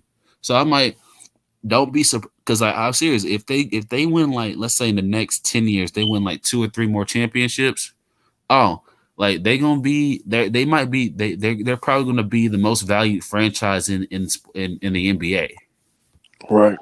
They might it's like with the way, and especially with the way the Lakers are handling their stuff right now. The Lakers, the brass up there. If the Lakers don't get their crap fixed, man, the Warriors are gonna be the most valuable organization in the league, and they might be top 2 in sports. Right. So owners are just mad because the Warriors, the Warriors finessed the league, and also they willing to spend their own money, but they didn't do nothing illegal. So I mean, right. Hey, Chloe, did you meet me? Huh? I thought you said you meeting me. I mean, that's just no big deal because I had myself on mute anyway the whole time. But Oh no, I didn't meet you, bro. I'm not mad. It's okay. No, I didn't know if you thought that I was. I don't know, whatever. Anyway, What's up? But the Warriors, man, I don't think they're gonna I think they'll win one more ring in like 5 years, possibly. I think that the run here will dissipate. Yeah, listen. I don't know, man. I think the Clippers to me are the most dangerous team only on paper right now. But because the Warriors are gonna have issues now because you have guys coming, right? But we don't know if they're gonna try to make any kind of move, which that's gonna require giving up Wiggins, which is fine, and Jordan Poole and one of the other young players. But even when these guys develop, I just don't think that I have a hard time thinking this Warriors team because Curry is going to be on his way out, and especially his prime is going to dwindle down. I just don't know, but I don't know. Yeah, the thing is, I think the Warriors, what they are, they're in a win now / build / be ready for the future type. Like they're actually in a fortunate position. They're like, we can still compete while developing our young talent. Yep. So I don't have them winning next year. I don't have them winning next year. If the Clippers can stay healthy and pending what the Lakers are going to do, but that Kyrie Irving deal, they're going to get Kyrie, I believe, eventually. But will it be during the trade deadline, or will it be at the conclusion of next season? I don't know. Well, at the conclusion of next season, they can just sign them outright. That's what I'm saying. Facts. That's facts. Sorry. Oh, I definitely see him signing. He's gonna play with LeBron James. I've been saying it for a minute, but it's just about when. Could they work some magic? I doubt that they are, but each day that progresses now, it's looking like they're gonna roll in with this whole Russ thing until next season. But you're right. He can just outright sign next season. I think that's what's going to probably happen. I don't even think that's going to happen. I think he's going to get traded. He's getting traded. Yeah. No, he's getting traded before Christmas. That's what I'm saying. They can either. Yeah. So I was saying those are two scenarios. He can either get traded during the season, or he could have signed. Either way, I think he plays with LeBron unless something just goes awry. I don't know. No. Now here's the thing. So I think, because Kyrie's getting traded for Christmas. I think KD's gonna get traded before the All-Star break next year. Like a couple days before the trade deadline, that's when he gets traded. And honestly, the thing is, I actually see, and the thing is with the Warriors, I think that's a potential landing spot. As I said, between the Warriors, Miami, but I still don't think that they win a championship with KD if the Clippers are healthy. Because what's that? I saw the deal that's going to require giving up. They're going to ask for Poole, they're asking for Wiggins, and they're asking for there's a third body in there. They're asking for because the thing is, I don't think I think the Suns are off the table because the Nets asked for that. Oh, that deal got blown up. Yeah, because they wanted Devin Booker. Oh man, they ain't giving it. He's still kind of young. He's still kind of young. They're not giving that up. Yeah, no. The Suns wanted Devin. The Suns wanted Devin Booker, DeAndre Ayton, and Miles and McCall Bridges. But can you blame him though? I mean, like the Nets, like it's like if we're gonna get KD, we just got to benefit us equally. And the thing is, like, but you're getting KD for 4 years. KD's 34. You're getting, and I'm like, it's low key. Like, the thing is, the only reason that the Nets are asking for such a high price is because they don't want to get fleeced again. And you already know with KD, right? You got a track record of being a little snake. So I'm just saying they don't want to get snaked. Nah, it's not even snake. Like, they don't want to get fleeced again like they did in 2013 when Boston pulled the heist of the century. I mean, no, they can't get snaked because I mean, obviously they have some control right now. But yeah, you're right. They don't get fleeced, but yep. No, but they be fleecing themselves if they did that though. No. Well, here's the here's the thing. So with all these trades, there's gonna be a need of a third and a 14th. There's always so the Malcolm Brogdon trade becomes official. I think in a couple days, so it becomes official. So that's gonna release about $18.5 million in cap space for the Indiana Pacers. And what also happened.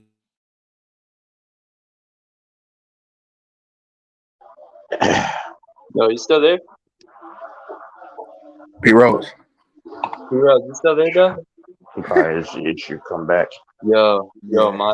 Wait, let me ask you a question. Did you watch Mike's stream earlier this morning or yesterday? I mean, last night. No, what happened? Oh no, I was just asking. No. I didn't. What's it called? I did actually catch a little bit of it. You know what I mean? So I think I was watching when I think like Debo hopped on or something like that. The whole old guy hopped on. Yeah. There was one guy before that says, and this is what a lot of these dudes do. They say, "Oh, no, it wasn't him." Because I mean, I pretty much they said I don't care about cooking anymore. I'm just trying to just talk and. You know, but he was talking about Hakeem Olajuwon, and then I got him on that and stuff. But it was just one dude because I love how dudes say that. Oh, because it's one old geezer. Say, oh, you don't watch football? And I clearly broke down to him 5 different teams in the NFL and their sets and their scheme. And most people there were saying, yeah, that's true. I mean, yeah. I actually sent him. I went on his channel. I forgot his channel name. I can tell you when I get off here, like. I know I'll see you again, but like I issued to like debate him on some NFL shit because I was breaking down to him his own team and the 49ers and Jimmy G is trash and I gave him a few statistics, but he says he didn't want to hear the stats, so I said, well, let's go off with the eye test and stuff. It's just funny though. Some of these dudes think that because they have a little YouTube channel. I don't do YouTube. I do a couple other things, like in terms of putting content on there. I don't really tell anybody about it, but I was trying to say hush. But I mean, to this sector, you know what I'm saying? Like other people who know, but it's just funny. Like he has like I think 30 subs. Nothing wrong with that. It's just, but whenever these dudes make little YouTube channels about sports, they think, oh, they're the next ESPN person. I'm just like, come on, bro. I'm not saying shit about having. Because he probably just started his channel, but it's just the way he is about it, you know. Like, are you there, Kool-Aid? Yeah, I'm here, bro. I'm sorry about that. I think my internet just glitched for a second. I'm sorry about that, man. It just said, "Stop capping, P. Rose." That's what it said. Stop capping. I'm just messing with you. Who y'all talking about? Nah, hold on. Did you watch Mike's stream recently? No, I haven't been on his channel since I left. Oh yeah. Well, hey, no, I don't blame you because I was in that way. The only reason why I went on there, I'll explain this. You have to go back on there and for in a while if you don't want you. But like, wait, hold on. If you're gonna explain it, what's it called? Just save it for the back cave after the script. I mean, no. I can say this, man, because like, no, I've said it religiously. I've never had a beef with Mike. Now I'm gonna say it for the back cave. This just once again, this fucking piece of shit that you don't care for, and you already know this. No, never mind. But hey, I'll save it. But now, Mike, man, the reason why I went to Mike's thing, and I think you were in there. You stopped chatting when he came in, and I get that. What happened? Why the Nah, because fuck? I was on DJ's thing. I was on DJ's thing, and he came in. I'm trying to think. Fuck. Sorry. Yeah, I'm trying to think because and then he said some shit like, "Oh man, nobody's coming to my panel," and I'm like, "Okay, bro." I mean, so I was like, you know what? I'm gonna go back. I'll go back over there here and there because I haven't been there in a long time. Cuba went back and forth before I did, but I realized I never had an issue with Mike. I never had an issue with Mike, so it's just like, my throat is hurting right now. Shit, go ahead. Kool-Aid. Hey, bro. What's up, bro? Yo, like my bad, this I have to fucking step down, bro. Like my girl keeps calling me, man. Oh, good. yeah, she's like saying don't talk to other girls, okay? And I was like, okay, yeah, no worries. But I still am, bitch. Yeah, red pill. Hey, you ruthless. Yeah, now red pill. Now red pill's like, now his girl's like, only you only get the fat body for me. Nah, man. Like she's so annoying, dog. Like I don't know. She keeps like calling me and shit. She wants my like assurance or something. She's like, "Oh, you're gonna still love me, right?" I'm just like, man, I'm still gonna love you, but I'm gonna go talk to other fat girls. It's just me, bro. I saw Kool-Aid try to, you were in there just for a brief minute. Oh, what? He's fuck. Dude, having a girlfriend, man, it's not working, bro. Shit's so You said on what? On my stream. Oh no, Texas. What's it called? I told DJ what's it called. Like that's the reason why I haven't been doing live streams and stuff because somebody hacked my account, so I wasn't able to literally like do anything. So when I saw like when I tuned into Mike's thing, just for a little bit, and then I heard the whole Debo thing because I think Q or somebody said, "Yo, Debo's talking about Hakeem's the GOAT, whatever." I'm like, what? You know what I mean? Yeah, so that's why I was asking like did y'all yesterday. It's not a big deal because I just go on there just to shoot shit, but that's about it. Yeah, and look, and like I said, no, that's fine, bro. Look, wherever you guys go and do whatever, that's fine. I mean, like, you guys are grown men, but all I know is this: like, I saw one of my profile things, and whoever hopped on, bro, that was not me, bro. That was not me because I haven't been on there for a while, so that wasn't me. So I told DJ like, yo, tell Mike that wasn't me because I think Mike was commenting like, yo, I got the whole gang back and stuff. I'm like, bro, that's not me, bro. That's not me, bro. He has what's his name in there too. Red Pill. Yeah, because why would exactly, bro? Sus. I mean, but yeah. Oh no, I don't blame. No, I don't blame whoever if they don't go back. I mean, I just went there just to just whatever, but it's not serious. I mean, you know what I'm saying? Yeah. I feel you, bro. I feel you, man. It'd be but yeah, man. But no, you guys were definitely cooking up. Because look, there was one person. I don't know who it was because. I don't watch the streams where the case may be no more, but I think I caught the middle part and probably like towards the end. There was a dude I think named Melvin, and then some other dude who was a Warriors, bro. I have never met a Curry fan that like, bro.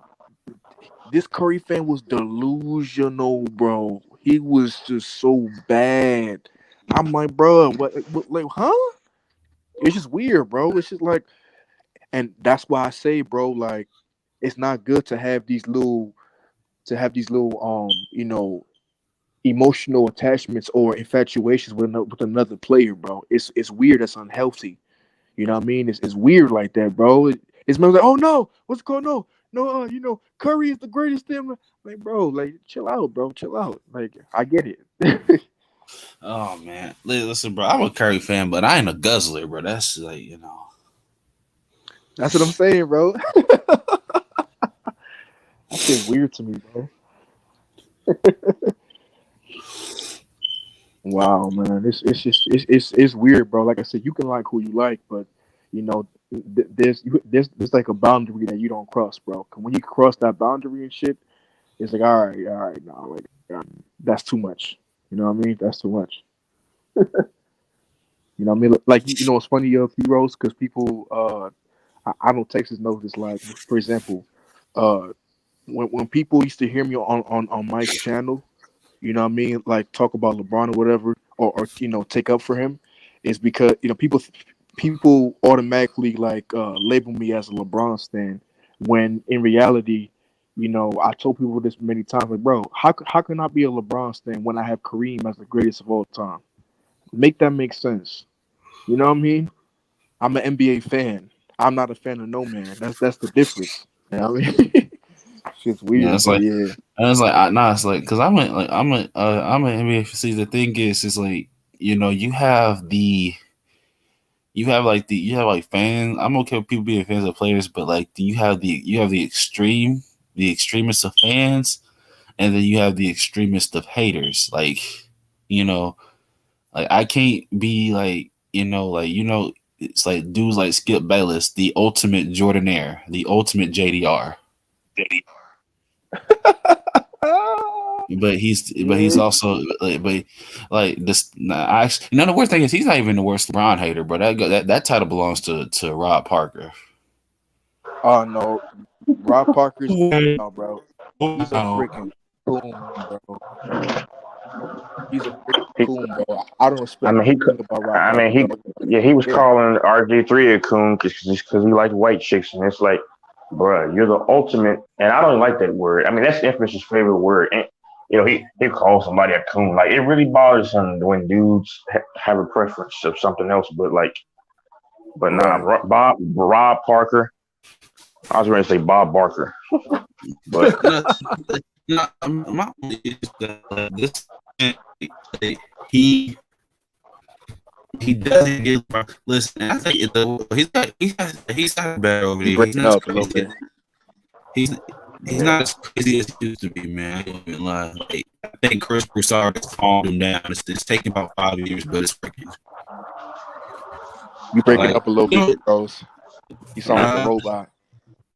Oh, crap. Hold up. Can you hear me now? Yeah, but it sound like you T-Pain, like you sing with auto-tune and shit. Yeah, I know. Like some echo because I can hear it. It's not me. Oh, is it me? I don't know. I just hear static. Oh, bro, look, that's just. Yeah. Hold up. Let me check my mic. Hold up. Let me edit my can I edit my mic settings here? Yep. Yeah, I can do it. Yeah, hold up. Echo cancellation. Yeah. I got that on. Oh. Your P-Rose was sounding like it's 5 o'clock in the morning. Machine Gun Kelly. All right, can you hear me now? Can you hear me now? Yeah, we can hear you. All right. No, like I was saying, like, what the heck is? Nah, it's like Rob Parker, man. This man was like, no way, no how, like all the way back in the ESPN days. Now all this dude now, all he posts is, you know, he posts his bets. He posts is basically every other day he's at Buffalo Wild Wings eating flat garlic Parmesan wings. I have listened to that idiot since the 2012-13 days. That's when the RG3 days. I don't even know what that No. He said about RG3 was uncalled for though. Like, no, but then like the cornball brother. Yeah. I mean, like, he gets no play, man. Let's look at the way he looks. And I was like, hey, yo, now RG3 married with 3 kids with a 4th one on the way. So God bless him. So no. What he said about Russell Wilson back in 2012.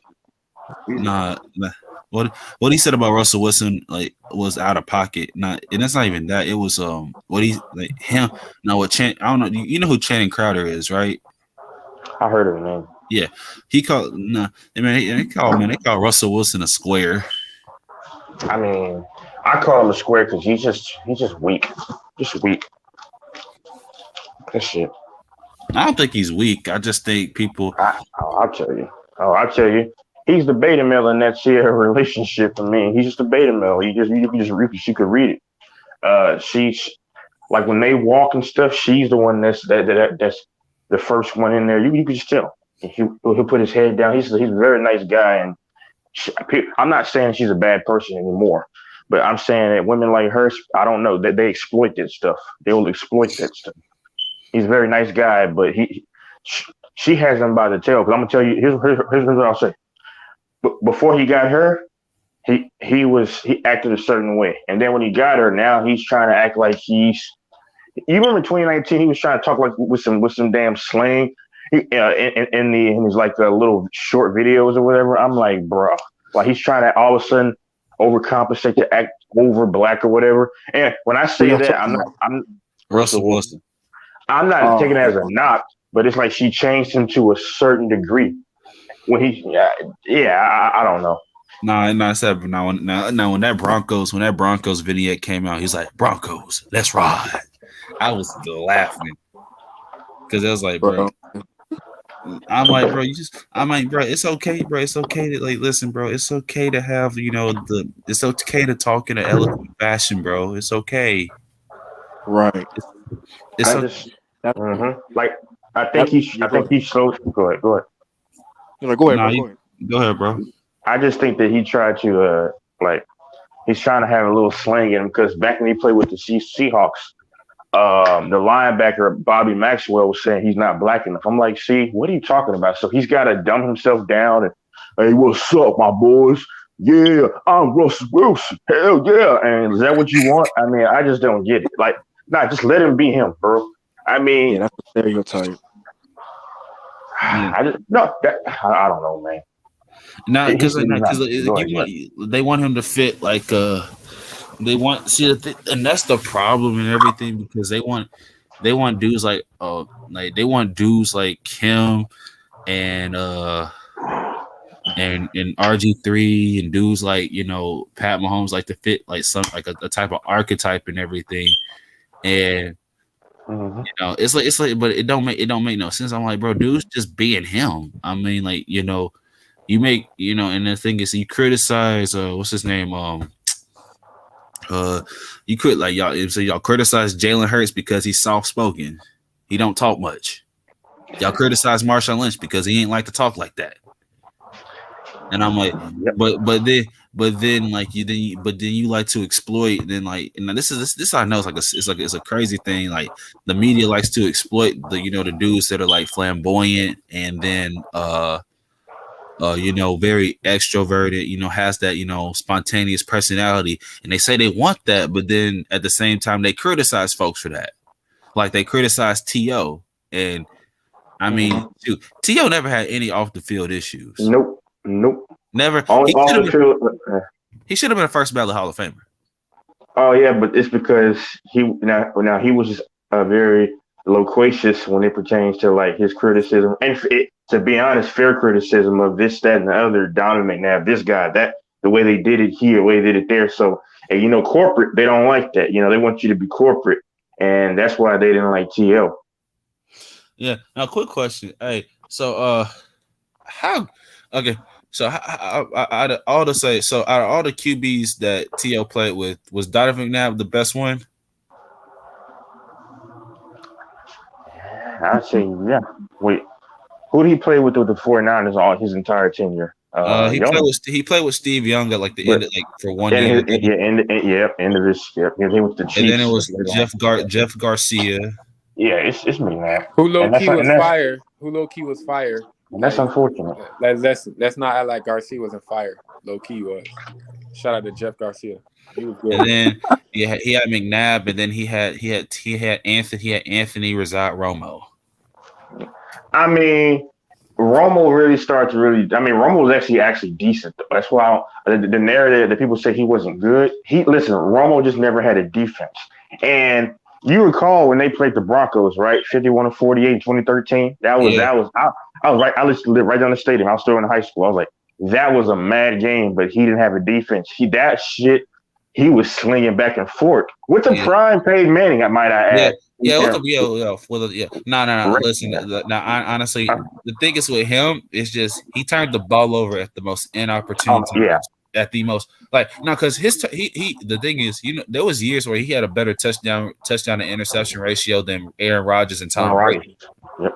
Like you look at, let's see, his best season was his best seasons were 2006, 2007. I think what's it called? 2008.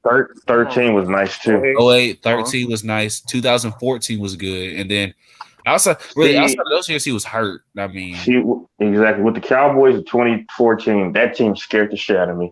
Yeah, I'm gonna tell you why. I thought that team really was gonna go to the Super Bowl because they would smash them out. You had, of course, a young Tyron Smith. A young Zach, the other big guy, Frederick Douglass, fucking Travis Frederick retired during the pandemic, 2020. But they were all young, and you had, of course, DeMarco Murray before you had the guy like Elliott. Yeah, and then they had identity and they were physical. You had guys on defense. Jesus, Ronald McClain came, I think, the year after, but he was. But you had what's his name? Jeremy Mincey was actually pretty decent. You had guys defensively, not star names, but they were something crazy. But lastly, when Romo threw picks at the most inopportune times, that was my only concern because it's like y'all are forcing him to have to throw for so much, and it's like it's gonna come a time where he's gonna throw a pick, and I didn't blame Romo because it's like, damn, y'all don't have. Now that pick against the Broncos, I ain't gonna lie, I blame him for that. He threw it straight to the dude. He had his eyes on, I forgot who picked it. No, he threw it straight to Aqib Talib, bro. It was crazy. But that was 51-48. Now you had that game, and then now the season that they had 2011, they should have made the playoffs. They should have because the last game of the year and everything, that defense was horrible, bro. They got torched by RG3 at 20. That was 2012. That was and Thanksgiving he killed them. But 2013, I'm gonna say this: 2013 and 2010 Cowboys defense. That was the worst. Oh my God, two of the worst defenses I've seen in my lifetime. And I've seen a bad defense with the Chiefs, but they oh my God, I'm glad Daniel Sorensen is gone. Whew, that damn linebacker they had, he's trash. Idiot. That's what he is, bro. He's an idiot. No, you're right. Now that 2013 Cowboys defense, oh Lord, that was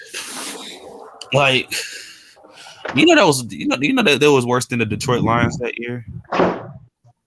And Detroit actually made the playoffs. Which year? No. That was 2015. Yeah, Detroit. Yeah, Detroit. Yeah, Detroit made it. 2014. Yeah, 2014 season. Detroit made it. No.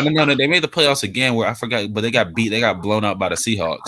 Yeah, that was the 2016 season. They that was technically 2017 calendar year. Yeah, the Seahawks made Matthew Stafford look like he didn't know what he was doing. Yeah. Hey, did y'all boys see that video with I know this is probably off topic, but did y'all see that video with the New York bodega clerk that stabbed the brother? No, I haven't seen it. Wait, what happened? All right, so there was an incident in New York. It was like a store clerk. I guess the female didn't have enough money, and I guess bruh trying to tell her as the clerk said, "Nah, I can't buy that for you." So her boyfriend, who is black, went around the corner, around the counter to go confront bro, trying to check him, but he had no gun, he ain't had no knife or nothing. So when the guy kind of got up, he was trying to walk past him. Then when they was tussling for a second, and then the other dude just pulled out a knife and just aimed at his neck and started just shagging his ass, just shaking him. And now everybody's outraged. Oh, he should because the dude who shanked him, the dude died, and he went and the other guy got arrested. And a lot of people say, what was the other guy's color? I don't know. Not that it matters. He's he look he's not black, but he look Iran-ish. What's your purpose of telling the story though? Huh? What's your purpose of telling the story? Yo, bro, you got people. Listen, bro. I understand it's self-defense, I guess, but like, bro, if you would have seen because the video, bro, the way he if you look at the eyes after he did that shit, bro, it looked like he was just out for murder. Like That's that black dude's fucking fault though. See, that's what I'm saying. Like these dudes think that they're just yeah, but I'm not saying, but like people try to make it seem like, oh well, he should not. No, and I don't advocate this shit. Yeah, you know what I'm saying? I think people gotta go through that process because if you just have people stab niggas and go home and eat after that, but then you ain't gonna have no structure in society. He gotta go through them steps. You gotta go through the court. That's the purpose of like, yo, making sure you know what you're doing before you do it. You know that's murder though, but yeah. Yeah, you gotta go through them steps. That's all I'm saying. Like people is like, yo, he should have just never went to jail. Like, bro, what? He gotta go through that process, nigga. You murdered somebody in the USA, bro. You gotta go through that process. Well, but my only thing about my only thing is that black dudes. I mean, that's the problem. So, I mean, it's just, and a lot of men don't. They were raised by single, emotional black women, and that's where it comes from. And why would I do anything if I don't have a weapon anyway? Exactly, bro. Why are you? But I mean, that's just stupid. I mean, but hey. I agree, bro. Like he should never have pulled. For me, should never hit that corner. Fuck it, go turn that stove. Don't even like. It's so many things you cannot stress yourself to do, bro. But niggas keep doing it, and they allow themselves in this situation. You know? Now you dead, and your girl over there watching you die. And this she probably didn't give a shit. Just being honest. I'm just being honest. A lot of women don't even care about these dudes anyway. But hey, man, it is what it is. That's true.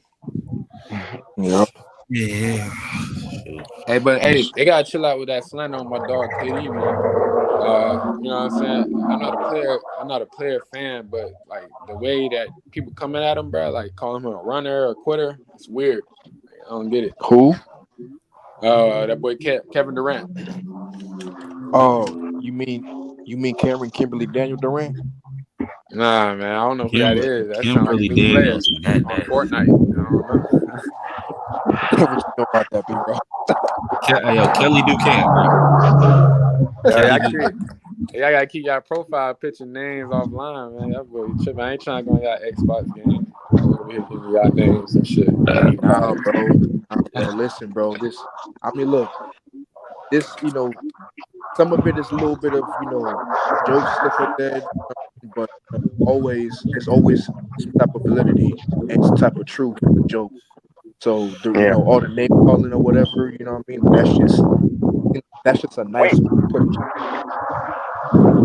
But hey, would y'all call him a runner or a quitter if he fly from Brooklyn? I don't.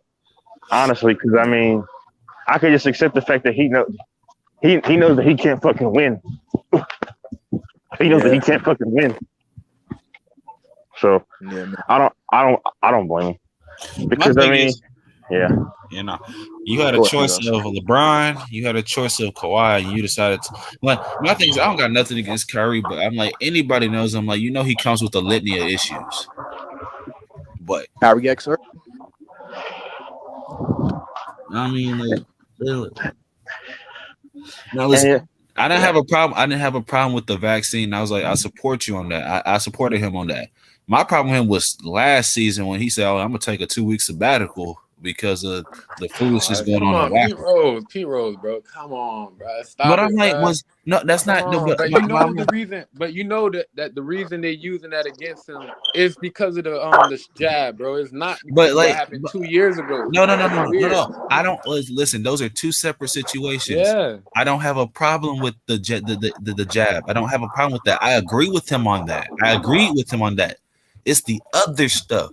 Like it's the other stuff. It's the fact that like he's made, questionable decisions and then gets mad when people ask him, "Oh, why do I explain them?" And then it's the fact that he thinks he's smart. He thinks he's smarter than everybody. He thinks he's better than everybody. I mean, I like Kevin Durant out here. Like, bro, I just want to hoop. Like, that's all Kevin Durant just want to do. He ain't trying to be philosophical. He ain't trying to be, the pseudo-maniacal genius and everything. He just want to hoop. And my thing is with KD, at some point, bro, you're going to have to stand. You're going to have to be like, bro, I'm Kevin Durant. Like, put your foot down. And I think, him requesting the trade is, him doing it. But I'm like, at some point, I just feel like, that fire is gonna start and it's gonna come crashing down. I don't want it to happen, but it feels like it's gonna happen. Yeah, man. Well, and wait, what? Yep. Like, the end is not going to be well for y'all. Just hope you know that. Yeah, I know, bro. Because, like I said, bro, like what Sean Marks is asking for, it's kind of getting out of pocket, bro. Like, he think he's gonna get all this crazy shit, bro. Look, I mean, hold on. Even if Kyrie's, it's saying a little fantasy world, right? Kyrie does play an entire season. It's not going to matter because he's gonna leave inevitably next year. But like Pete Rose, I said the same. I agree. I said the same thing. He'll get traded long before the season's over. No, he getting traded before Christmas. Before Christmas. Which is long before the season's over. So yeah, I mean, he's gonna. I said it a long time ago, and Kool-Aid knows this. I said that. Wait, is that me? Can y'all hear me clear? Yeah, you got echo. Fuck. I don't know why. Hold on. Hold on. Is there an echo now? No, you sound way better. Yeah. Oh yeah, I got to tap the echo cancellation and then do it again. But I don't know, man. I'm fucking walking and getting my exercise in. But yeah. Now go ahead, speak what you gotta speak. We can understand you, bro. So you can go ahead and just talk. You had to be perfect with it. But shut up. Hey, bro. No, I was saying, bro. Now what you were saying though? Nah, I was just saying, like, yeah, he's gonna leave inevitably, man. I said that Kyrie's gonna play with LeBron before LeBron left. I think LeBron still gets 6 rings, and then he's out. He's out. He's out. That's just, listen, bro. I've been saying this. I said I think. Time, all right. Yeah. No, listen. I've been saying this for a long time too. I'm like, you know what? I think the same thing. Like, people like to talk about 4 and 6. What happened if LeBron is 6 and 6, bro? There's a possibility, bro. I'm trying to tell you, but who knows? We'll see. And if we go 6 and 6, it's going to look a whole lot better on his resume. Whole lot better. 6 and 6. I mean, because now the idiots can't say, "Oh, well, he only got this amount of rings and whatever." Out of these tries, 6 and 6. I think 6 and 6 cures a lot of stuff. Right. I don't know. Yeah. I don't know. I don't know. I can't see. I think it's possible that he may get back to the finals. I just can't see him right now winning another ring. Wait, because you're a hater. I mean, like, hold on. Let me break this down for you. Listen. Hey, this dude's a hater. I mean, you need to bow down to your majesty. But listen, hold on. Here's the thing, P-Rose.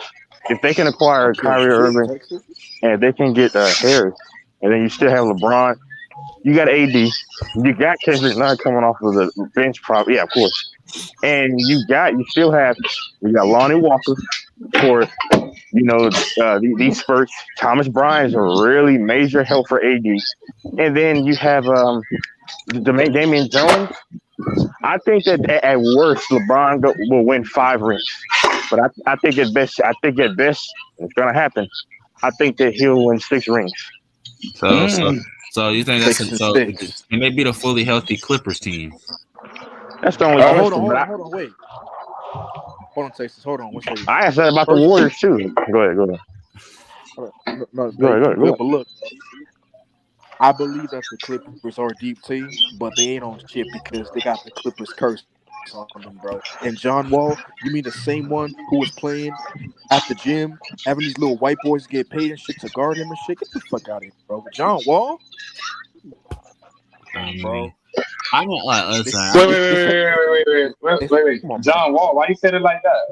Oh, why you saying it like that? Like, John Wall is the better. Listen, John Wall gonna be more valuable than Russ to the Lakers. He's not gonna be an add-off. Like I said, he can come off the bench and he could be a starter. You got Reggie Jackson. That's all. Long as you ain't sacrifice Reggie Jackson in the process of bringing John Wall in, then you know what I'm saying? Oh no, they still got Reggie. Oh, they beat. Yeah, that's what I'm saying. Oh, see, hold on. This is why the Clippers are my favorite right now because John Wall is, and me and his basically have this conversation. He said, "Oh, Chris Paul, no. John Wall's a better option because why? John Wall's age, because we all know that they both can play the point guard position, but you need John Wall because he's his age. He's much younger, and on top of that, he knows how to probe the lane. He can actually defend. Chris Paul can't do that, and John Wall is." He can still hit a mid-range jump shot, and you still have Kennard. Batum's going to sign, I think. He doesn't want to sign. You still got, of course, Kawhi, PG, and then you have Terrence Mann. People forget about Terrence Mann. I think Terrence Mann could be a star. You have a lot of talent on that team, and they just stay healthy. Listen, and actually, they only the Clippers only lost 3 players. I mean, they lost who's that white guy, Hartenstein? Yeah. He just signed with somebody. Who did he sign with? The Knicks. The Knicks. Yeah, that's right. And you can see where his mind at. He went to go for money instead of actually playing for basketball. So that wasn't an actual takeaway from the court for the Clippers. So like I said, bro, like the Clippers is not only they deep, they got a good ass coach. You know what I'm saying? That's another thing too, because he didn't have his majority of his 2 main stars, and he was still able to give you the 8 seed. Now he can be able to integrate that with all the pieces he got from last year that came halfway. Now he's gonna add all that into the training camp. Yo, Clippers gonna be a liable threat. But listen. The thing is, like I said, I'm not denying that the Clippers are a deep team, but at the same time, it's like, look, we know that, like, I'm not wishing injury on nobody, but you have 2 people on the Clippers team who are,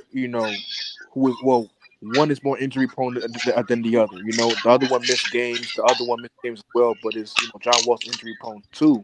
But at the same time, Doc Rivers is a great coach, but we see what happened with with 3-1s. Not only that, this is the same situation that the Clippers was in last time, and they choked that shit. They choked that shit last time. So my thing is, they're a great team and everything, but it's just like, as long as they stay healthy and have time to mesh, that's the thing. That's the difference, though. Feel me? When I see a healthy Kawhi, I can never bet against him at times. You know what I'm saying? You do got that walk down. You do got that walk down against the Nuggets. You got that. I can't deny that.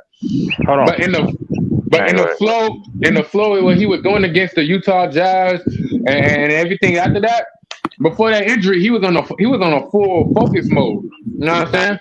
So, like I said, like, I'm glad. And then you gotta remember, he didn't tear his situation. He caught it before it got teared.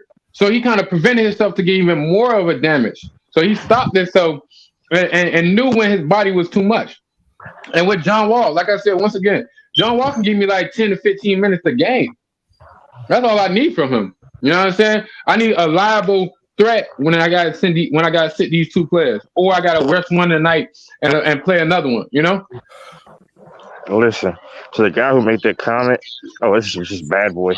Nah, John Wall should start, because then Reggie Jackson can come off the bench, because now if you get Reggie Jackson off the bench, you can have a change of pace. You don't want all that offense on the court at one time. You know what I'm saying? Like, you start John Wall, but you have the offense. You have Reggie Jackson in the second rotation to give you a spark off the bench. All right, let me ask you a question. Do you finish with John Wall? Yeah. Yeah. I mean, hold up. I think you can. The one thing is, you can actually finish. So no, see, both of them actually. If I was the Clippers, my closing lineup would be like, my closing lineup would be it'll be Wall at the 1, Reggie at the 2, PG at the 3, Kawhi at the 4, and then I would have either Zubats or Batum at the 5. Like, the thing is, the Clippers can run like a medium small ball lineup. If you're gonna run a small ball lineup, you gotta put Batum at that spot. Yeah, you can put Batum. You can put Batum there.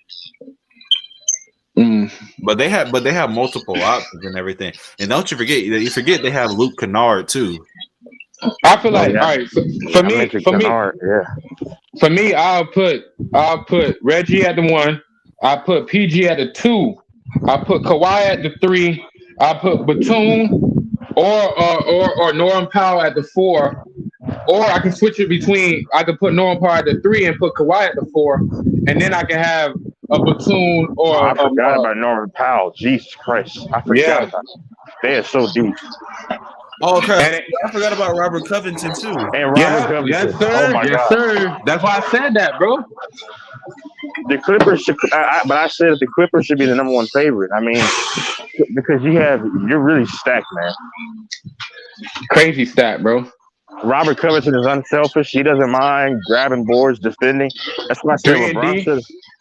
Oh, and he can shoot the shit off, especially on the transition and shit. But like, that's why I said LeBron should have went to the Sixers along in 2018 on July 1st. I was mad when he saw the Lakers because you had Covington, you had Bellinelli, you had a Redick still, and a sniper Redick. You still had a guy like Simmons and Embiid. You had Covington there. I think I already mentioned. So I don't know. I mean, LeBron would have 2 rings right now. He had 5 rings right now if he had joined the Sixers. Am I still echoing or is that on my end? Nah, I think you're good. I don't hear no more of it. I mean, if I can hear, I don't care. I mean, I don't care, but I'm trying to see y'all can't hear. Hey, y'all, I finna head out and everything. I got some stuff to do, man. Let's get chopping up with y'all, man. Yep, I got my day real quick. But all right, man. But nah, dog. But G shit, bro. Like, bro, look. I ain't taking no shots at the Lakers. I just feel like they got a lot of shit going on right now. Especially if they don't get their Kyrie deal done before the season start, they're gonna have a real headache. Real talk.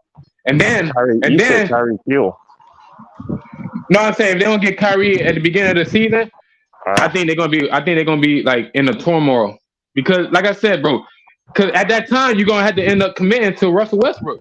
You can't just say, all right, you're gonna half-ass it going into the season and see how that shit is. No, especially if your head coach been talking like how you been talking. Like, oh yeah, we're gonna build an offense for Russ. I'm gonna make sure you use the right way.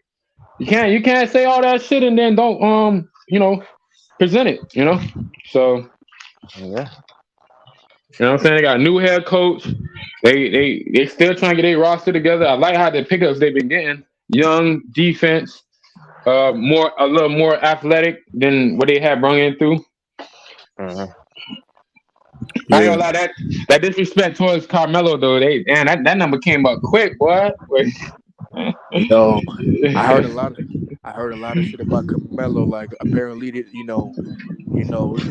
reports are saying that how Melo's future with the Lakers are uncertain. Obviously, I know because he's a liability on defense. So they might banish his ass to foreign lands, bro. Who knows? They might send him to like freaking back to the Knicks or OKC or some shit. You know what I mean? Like a little tour. I'm gonna keep it a buck with you. I see how this playing out too. Let's say hypothetically, if KD do get moved to Phoenix, I can see him at Phoenix. Right. That deal's pretty much blown up. Man, I'm gonna tell you why. Because go ahead. The Nets they want Booker in that deal, and the Suns are not giving up Booker. And why would you? Listen, I'm gonna be honest with you, bro. I think that is all a cover up because, bro, if you look at the dog, this would tell me they bullshitting with the Minnesota trade and what they offer, like what they presented to Minnesota, and Minnesota shut that shit down quickly. Like they are asking for tremendous output for something that's not very consistent from the view of it. So business wise, if they would have, like, I feel like Brooklyn had the best opportunity to get the most they want, and that first couple of days he asked for it.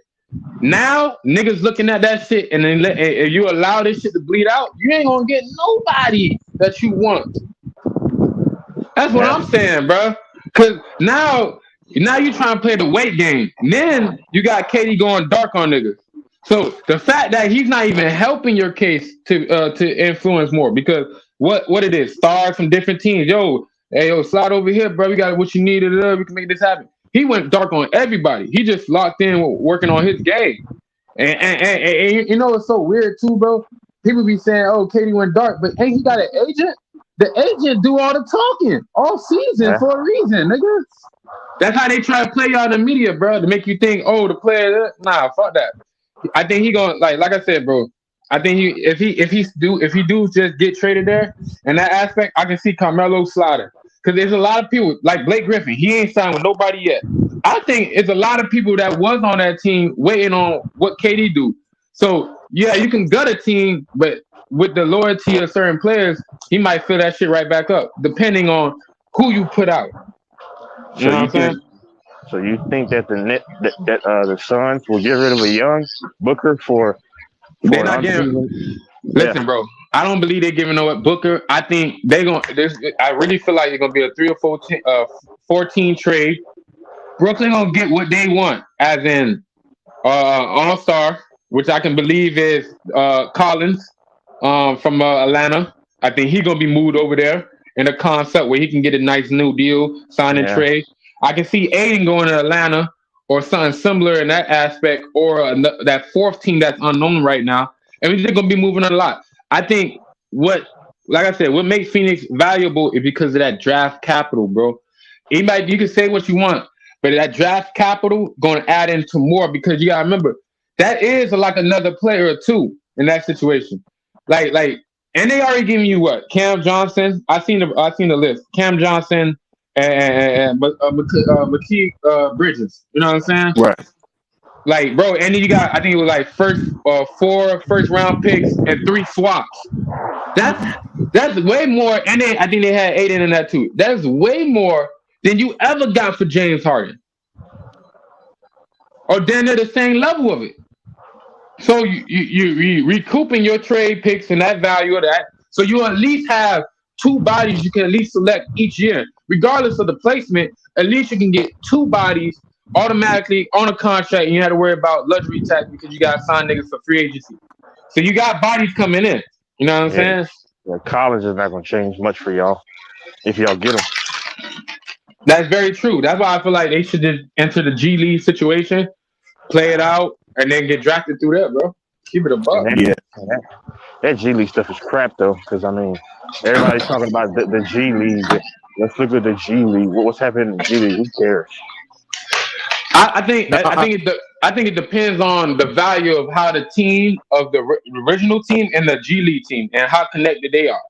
Because if you can be able to have that actual nice connection, you can be able to make sure and see what players you can scout out for the next year that you can bring up without no hesitation. Like that. And then when in college, bro, you're going in there, you're getting distracted by school, and you're not gonna run those. You're just gonna run simple plays. In the G League, you need to comprehend what type of offenses is around the league, and you can be able to comprehend what you need to do focusedly. That means focus on your game completely, not school, not no other shit, not no bullshit ass practice that might not guarantee you a spot into the NBA. But the G League give you a much better, clear spot into the NBA than just straight college. See, and also at the same time, it's like, like I always been saying, like there are 3 different types of teams, right? So especially in the NBA today, right now. So you have contending teams contending for a championship, right? They're the playoff teams, potentially hoping to win a championship, right? Then you have regular season teams who are great in regular season, who are the best, but they're pretenders, right? They don't win shit. Then you have You have the other teams who are, they have young pieces and everything like that, and how a lot of those teams are rebuilding, and they make sure that even though it's gonna take some time for them to develop their personnel and push them to go into the playoffs. Or look, a lot of young teams like Memphis, yada, nobody expected Memphis to win the championship, or whatever, you know what I mean? But they expected them to just get into the playoffs is a huge accomplishment for them. Something that they can look further down.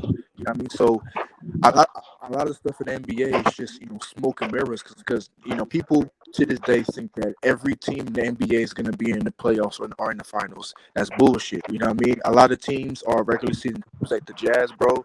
So I'm pretty sure you heard about Rudy Gobert getting traded, and I think he went to the Timberwolves or some shit. Yeah. Bro, look, bro. Yeah.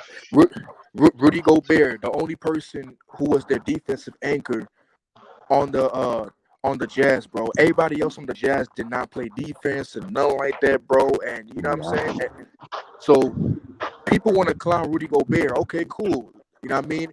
Let's see what happens when you put him on a playoff team such as the Minnesota Timberwolves. See what happens. You know what I mean? So I think that's all it was. Go ahead. I think a lot of things gonna work great for Rudy, because like a lot of people keep forgetting this, and I had to go check this out the other day.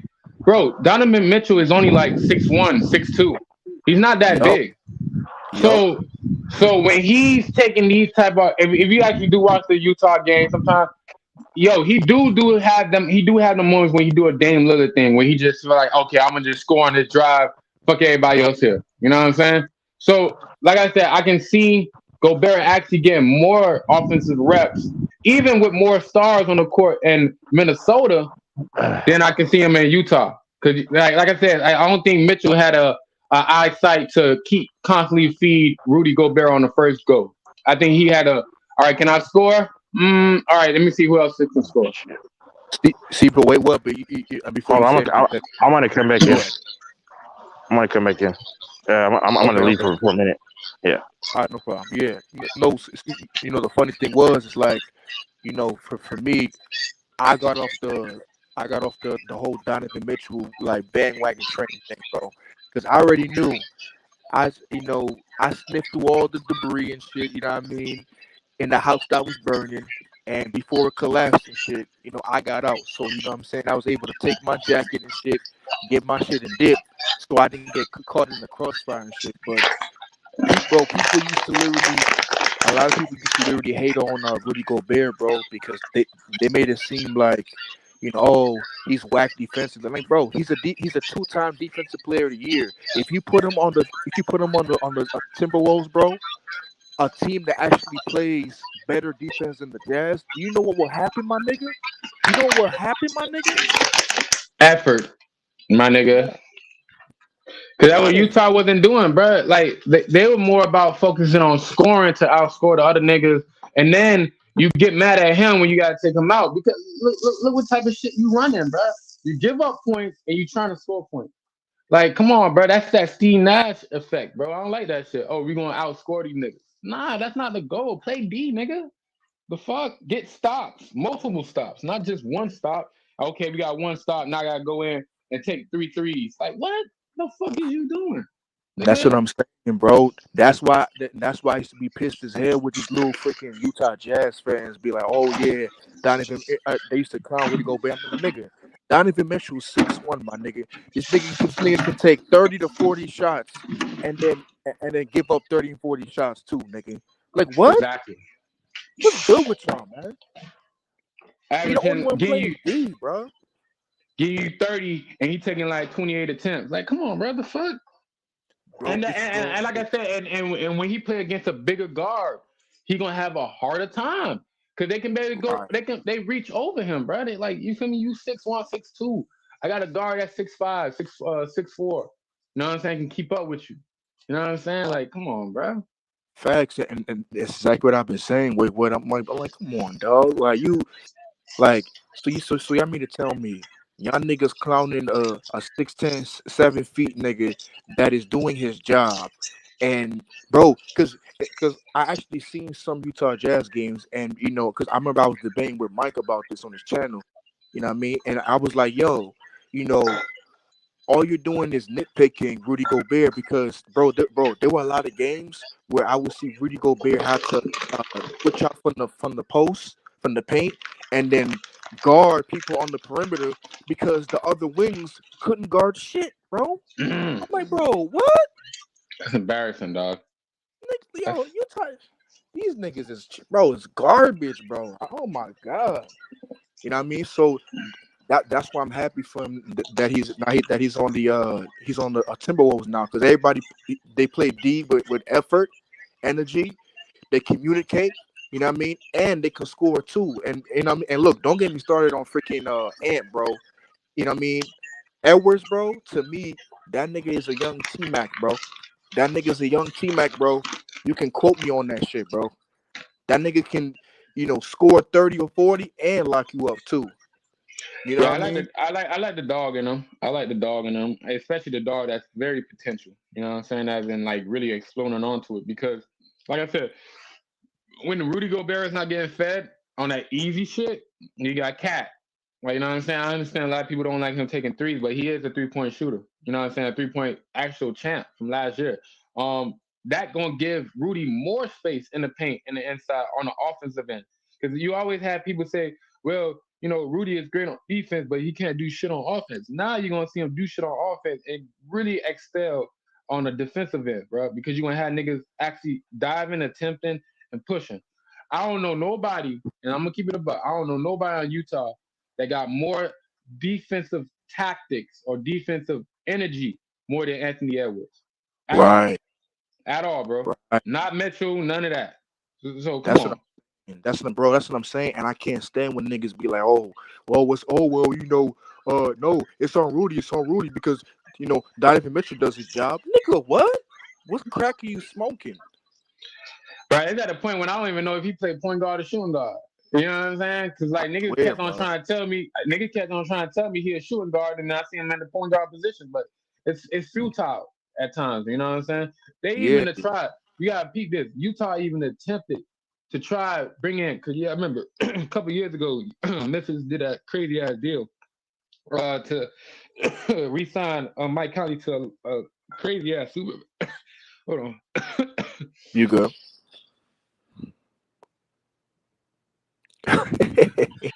Hey, I remember, Memphis signed Mike Conley to that crazy ass supermax. So then, like a couple years later, they traded that shit off with Utah. Utah had Mike Conley, Donovan Mitchell, but like I said, it was like last year. Conley couldn't show up because of the hamstring.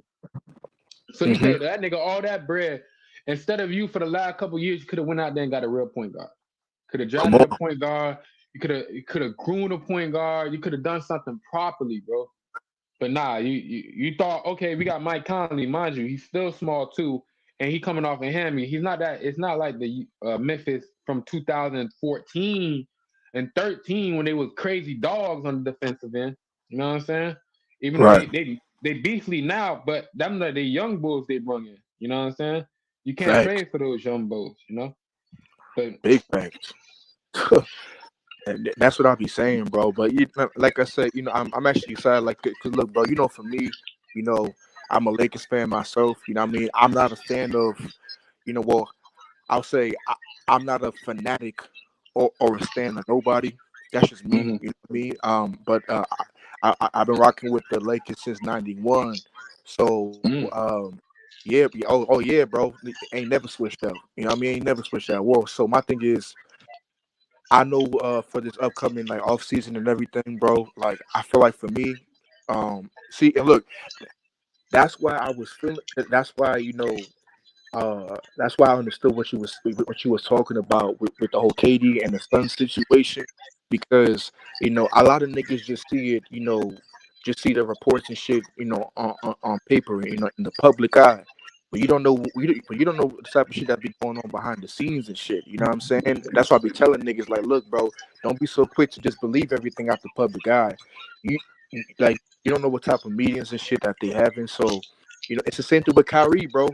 I believe that Kyrie, will be a Laker. You know what I mean? I don't know when, but I feel like he will be a Laker. So for me, bro, my starting lineup this season would be LeBron at the 1, Kyrie at the 2, Lonnie Walker at the 3, AD at the 4, and then I have TB Thomas Bryant at the 5. You know what I mean? Because listen, now you have Thomas Bryant at the 5, who can also shoot he can shoot the 3. You know what I mean? He can spread the floor for AD, and take some pressure off AD as well. AD would do his thing. Hopefully he stays healthy and shit. You know what I mean? And then get more into that mid range game. You know what I mean? 'Cause I don't know what type of bullshit was happening.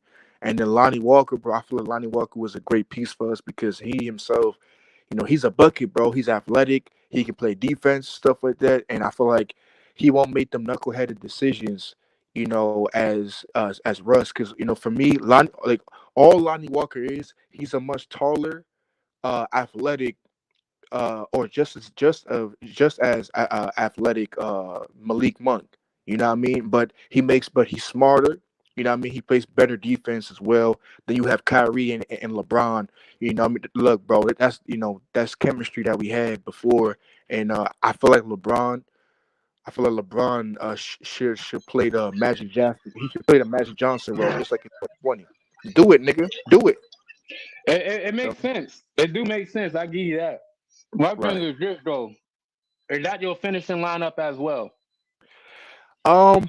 My thing is, bro, to be honest with you, Yeah.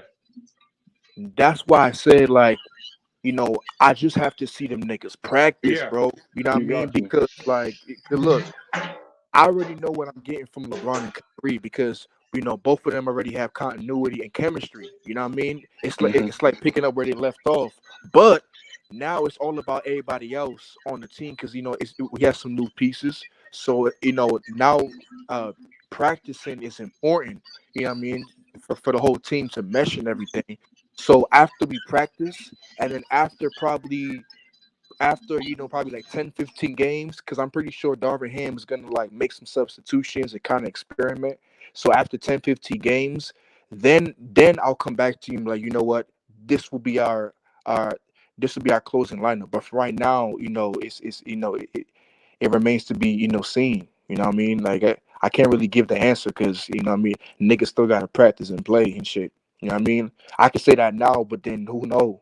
You feel me?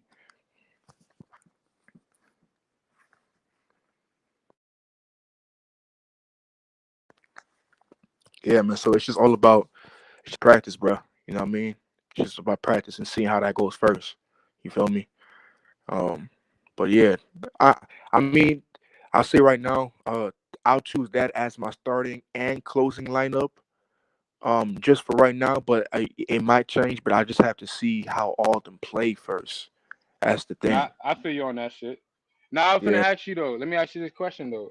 If you start the season with Russ, what is your envision for that team? Like, what is your thoughts and opinions on that? If you had to start the season with Russ, yeah. Well, first what you off, looking at? Like, what you looking at for him and as well as the team to put him in the game with more value than he had last year. Right. So I mean, and that's why I think it was very imperative to have to really change the voice in the locker room. You know what I mean? Because nobody was really listening to Frank Vogel like that no more. It's the same situation that happened with Luke Walton. You know what I mean? Nobody respected that nigga. Like Luke Walton, nigga, get the fuck out of here, nigga. You know what I mean? So with Darvin Ham now with a new coach, especially a respected head coach as well, I believe that. Oh damn! Yeah. Can you hear me? Are you good? Yeah, I can hear you, bro. But you zoomed in like a Lamborghini, bro. What do you mean zoomed in? But listen, it sounded like you pulled up with like in the Lamborghini, vroom, and then hello. Hell yeah, nigga came in a freaking Bugatti and shit. I woke up in a new. I'm going. Like I said, I was going walking, but I went to the convenience store. I like to walk, man. That's the other side of me, I like to walk, But same, bro. Now I have an Audi like that, but that's pretty nice car. But yeah, I'm just trying to trying to move up the fucking ladder. But go ahead. You got an Audi? Yep. What type? R8 or Yes. Oh, see, on my first try. Hell yeah. Yep. I'm still making payments on that shit. I know that shit look sexy though. What color? Yeah, man. Black, just black. Ooh. Jet black. Woo. Just black, yep. And in the seat in the floor, this shit lights up. But yeah, I like it at nighttime. But hell yeah. Hold on, but I got to be honest though. It wasn't like my own doing. I had some help, but like I still have to make payments on it though. But it is what it is. Nah, I mean, because I'm not. You're gonna knock that shit out. I believe it. You gonna knock that shit out. Oh no, no problem. No, like I could probably pay it off now. I mean, I could, but it's like, how much would I have left over? Because I mean, I'm trying to get to 6 figures by the very end of the year, which is looking like I'm on that track. That's not a lot of money. 6 flights, 100,000 is not a lot at all. But you know, that's what I'm trying to get to. Hey, Texas, that's a hell of a good goal. That's definitely a good goal. You know, it's funny because like for my whip, I actually have my dream car. You know what I mean? That I always wanted. I have a what's it called? I have a Dodge Challenger. Yep. So what's it called, bro? It's in all black. And has a red interior, you know what I mean? It lights up inside too, and on the bottom, you know what I mean? It's just beautiful, bro. The rims and everything too. Out, bro. No, that's good, man. Hell yeah, man. That's what life is about. You know, you reach your goals and stuff. But yeah, man, make that. Yeah, I mean, all black car looks good, man. I mean, my goal, my dream car. You know, God blesses me to you know, ascend. I would love to lease out, not buy, because lease out a Lamborghini, or at least have it on lease, because the Lamborghini Aventador, the shit came out like in 2013. It has snake eyes. To me, that's the best Lamborghini. Yeah, it has snake eyes. Yeah. Yeah. That's a beautiful car, bro. Beautiful. And where the weight would go? He just dropped out. Yeah. I think what's called I think he had to do something or charge his thing with him. But yeah, man. Well, listen, hold on. Well, look, before anything, I appreciate everybody for tuning in. You know what I mean? Having to subscribe. You know what I mean? I'm about to be in the back cave, you know, just for a couple minutes. But then salute to everybody that next. I'll see you in the back cave, though.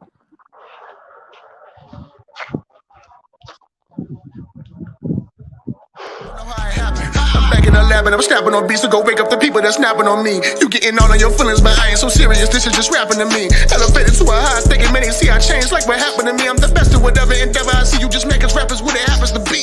Keep my circle small and never know about how I'm moving. I stay on my toes, mom and pops and raised me stupid. I'm so animated, turn my life into a movie. Used to be a skeptic, now they see I really do that. Look at the fit.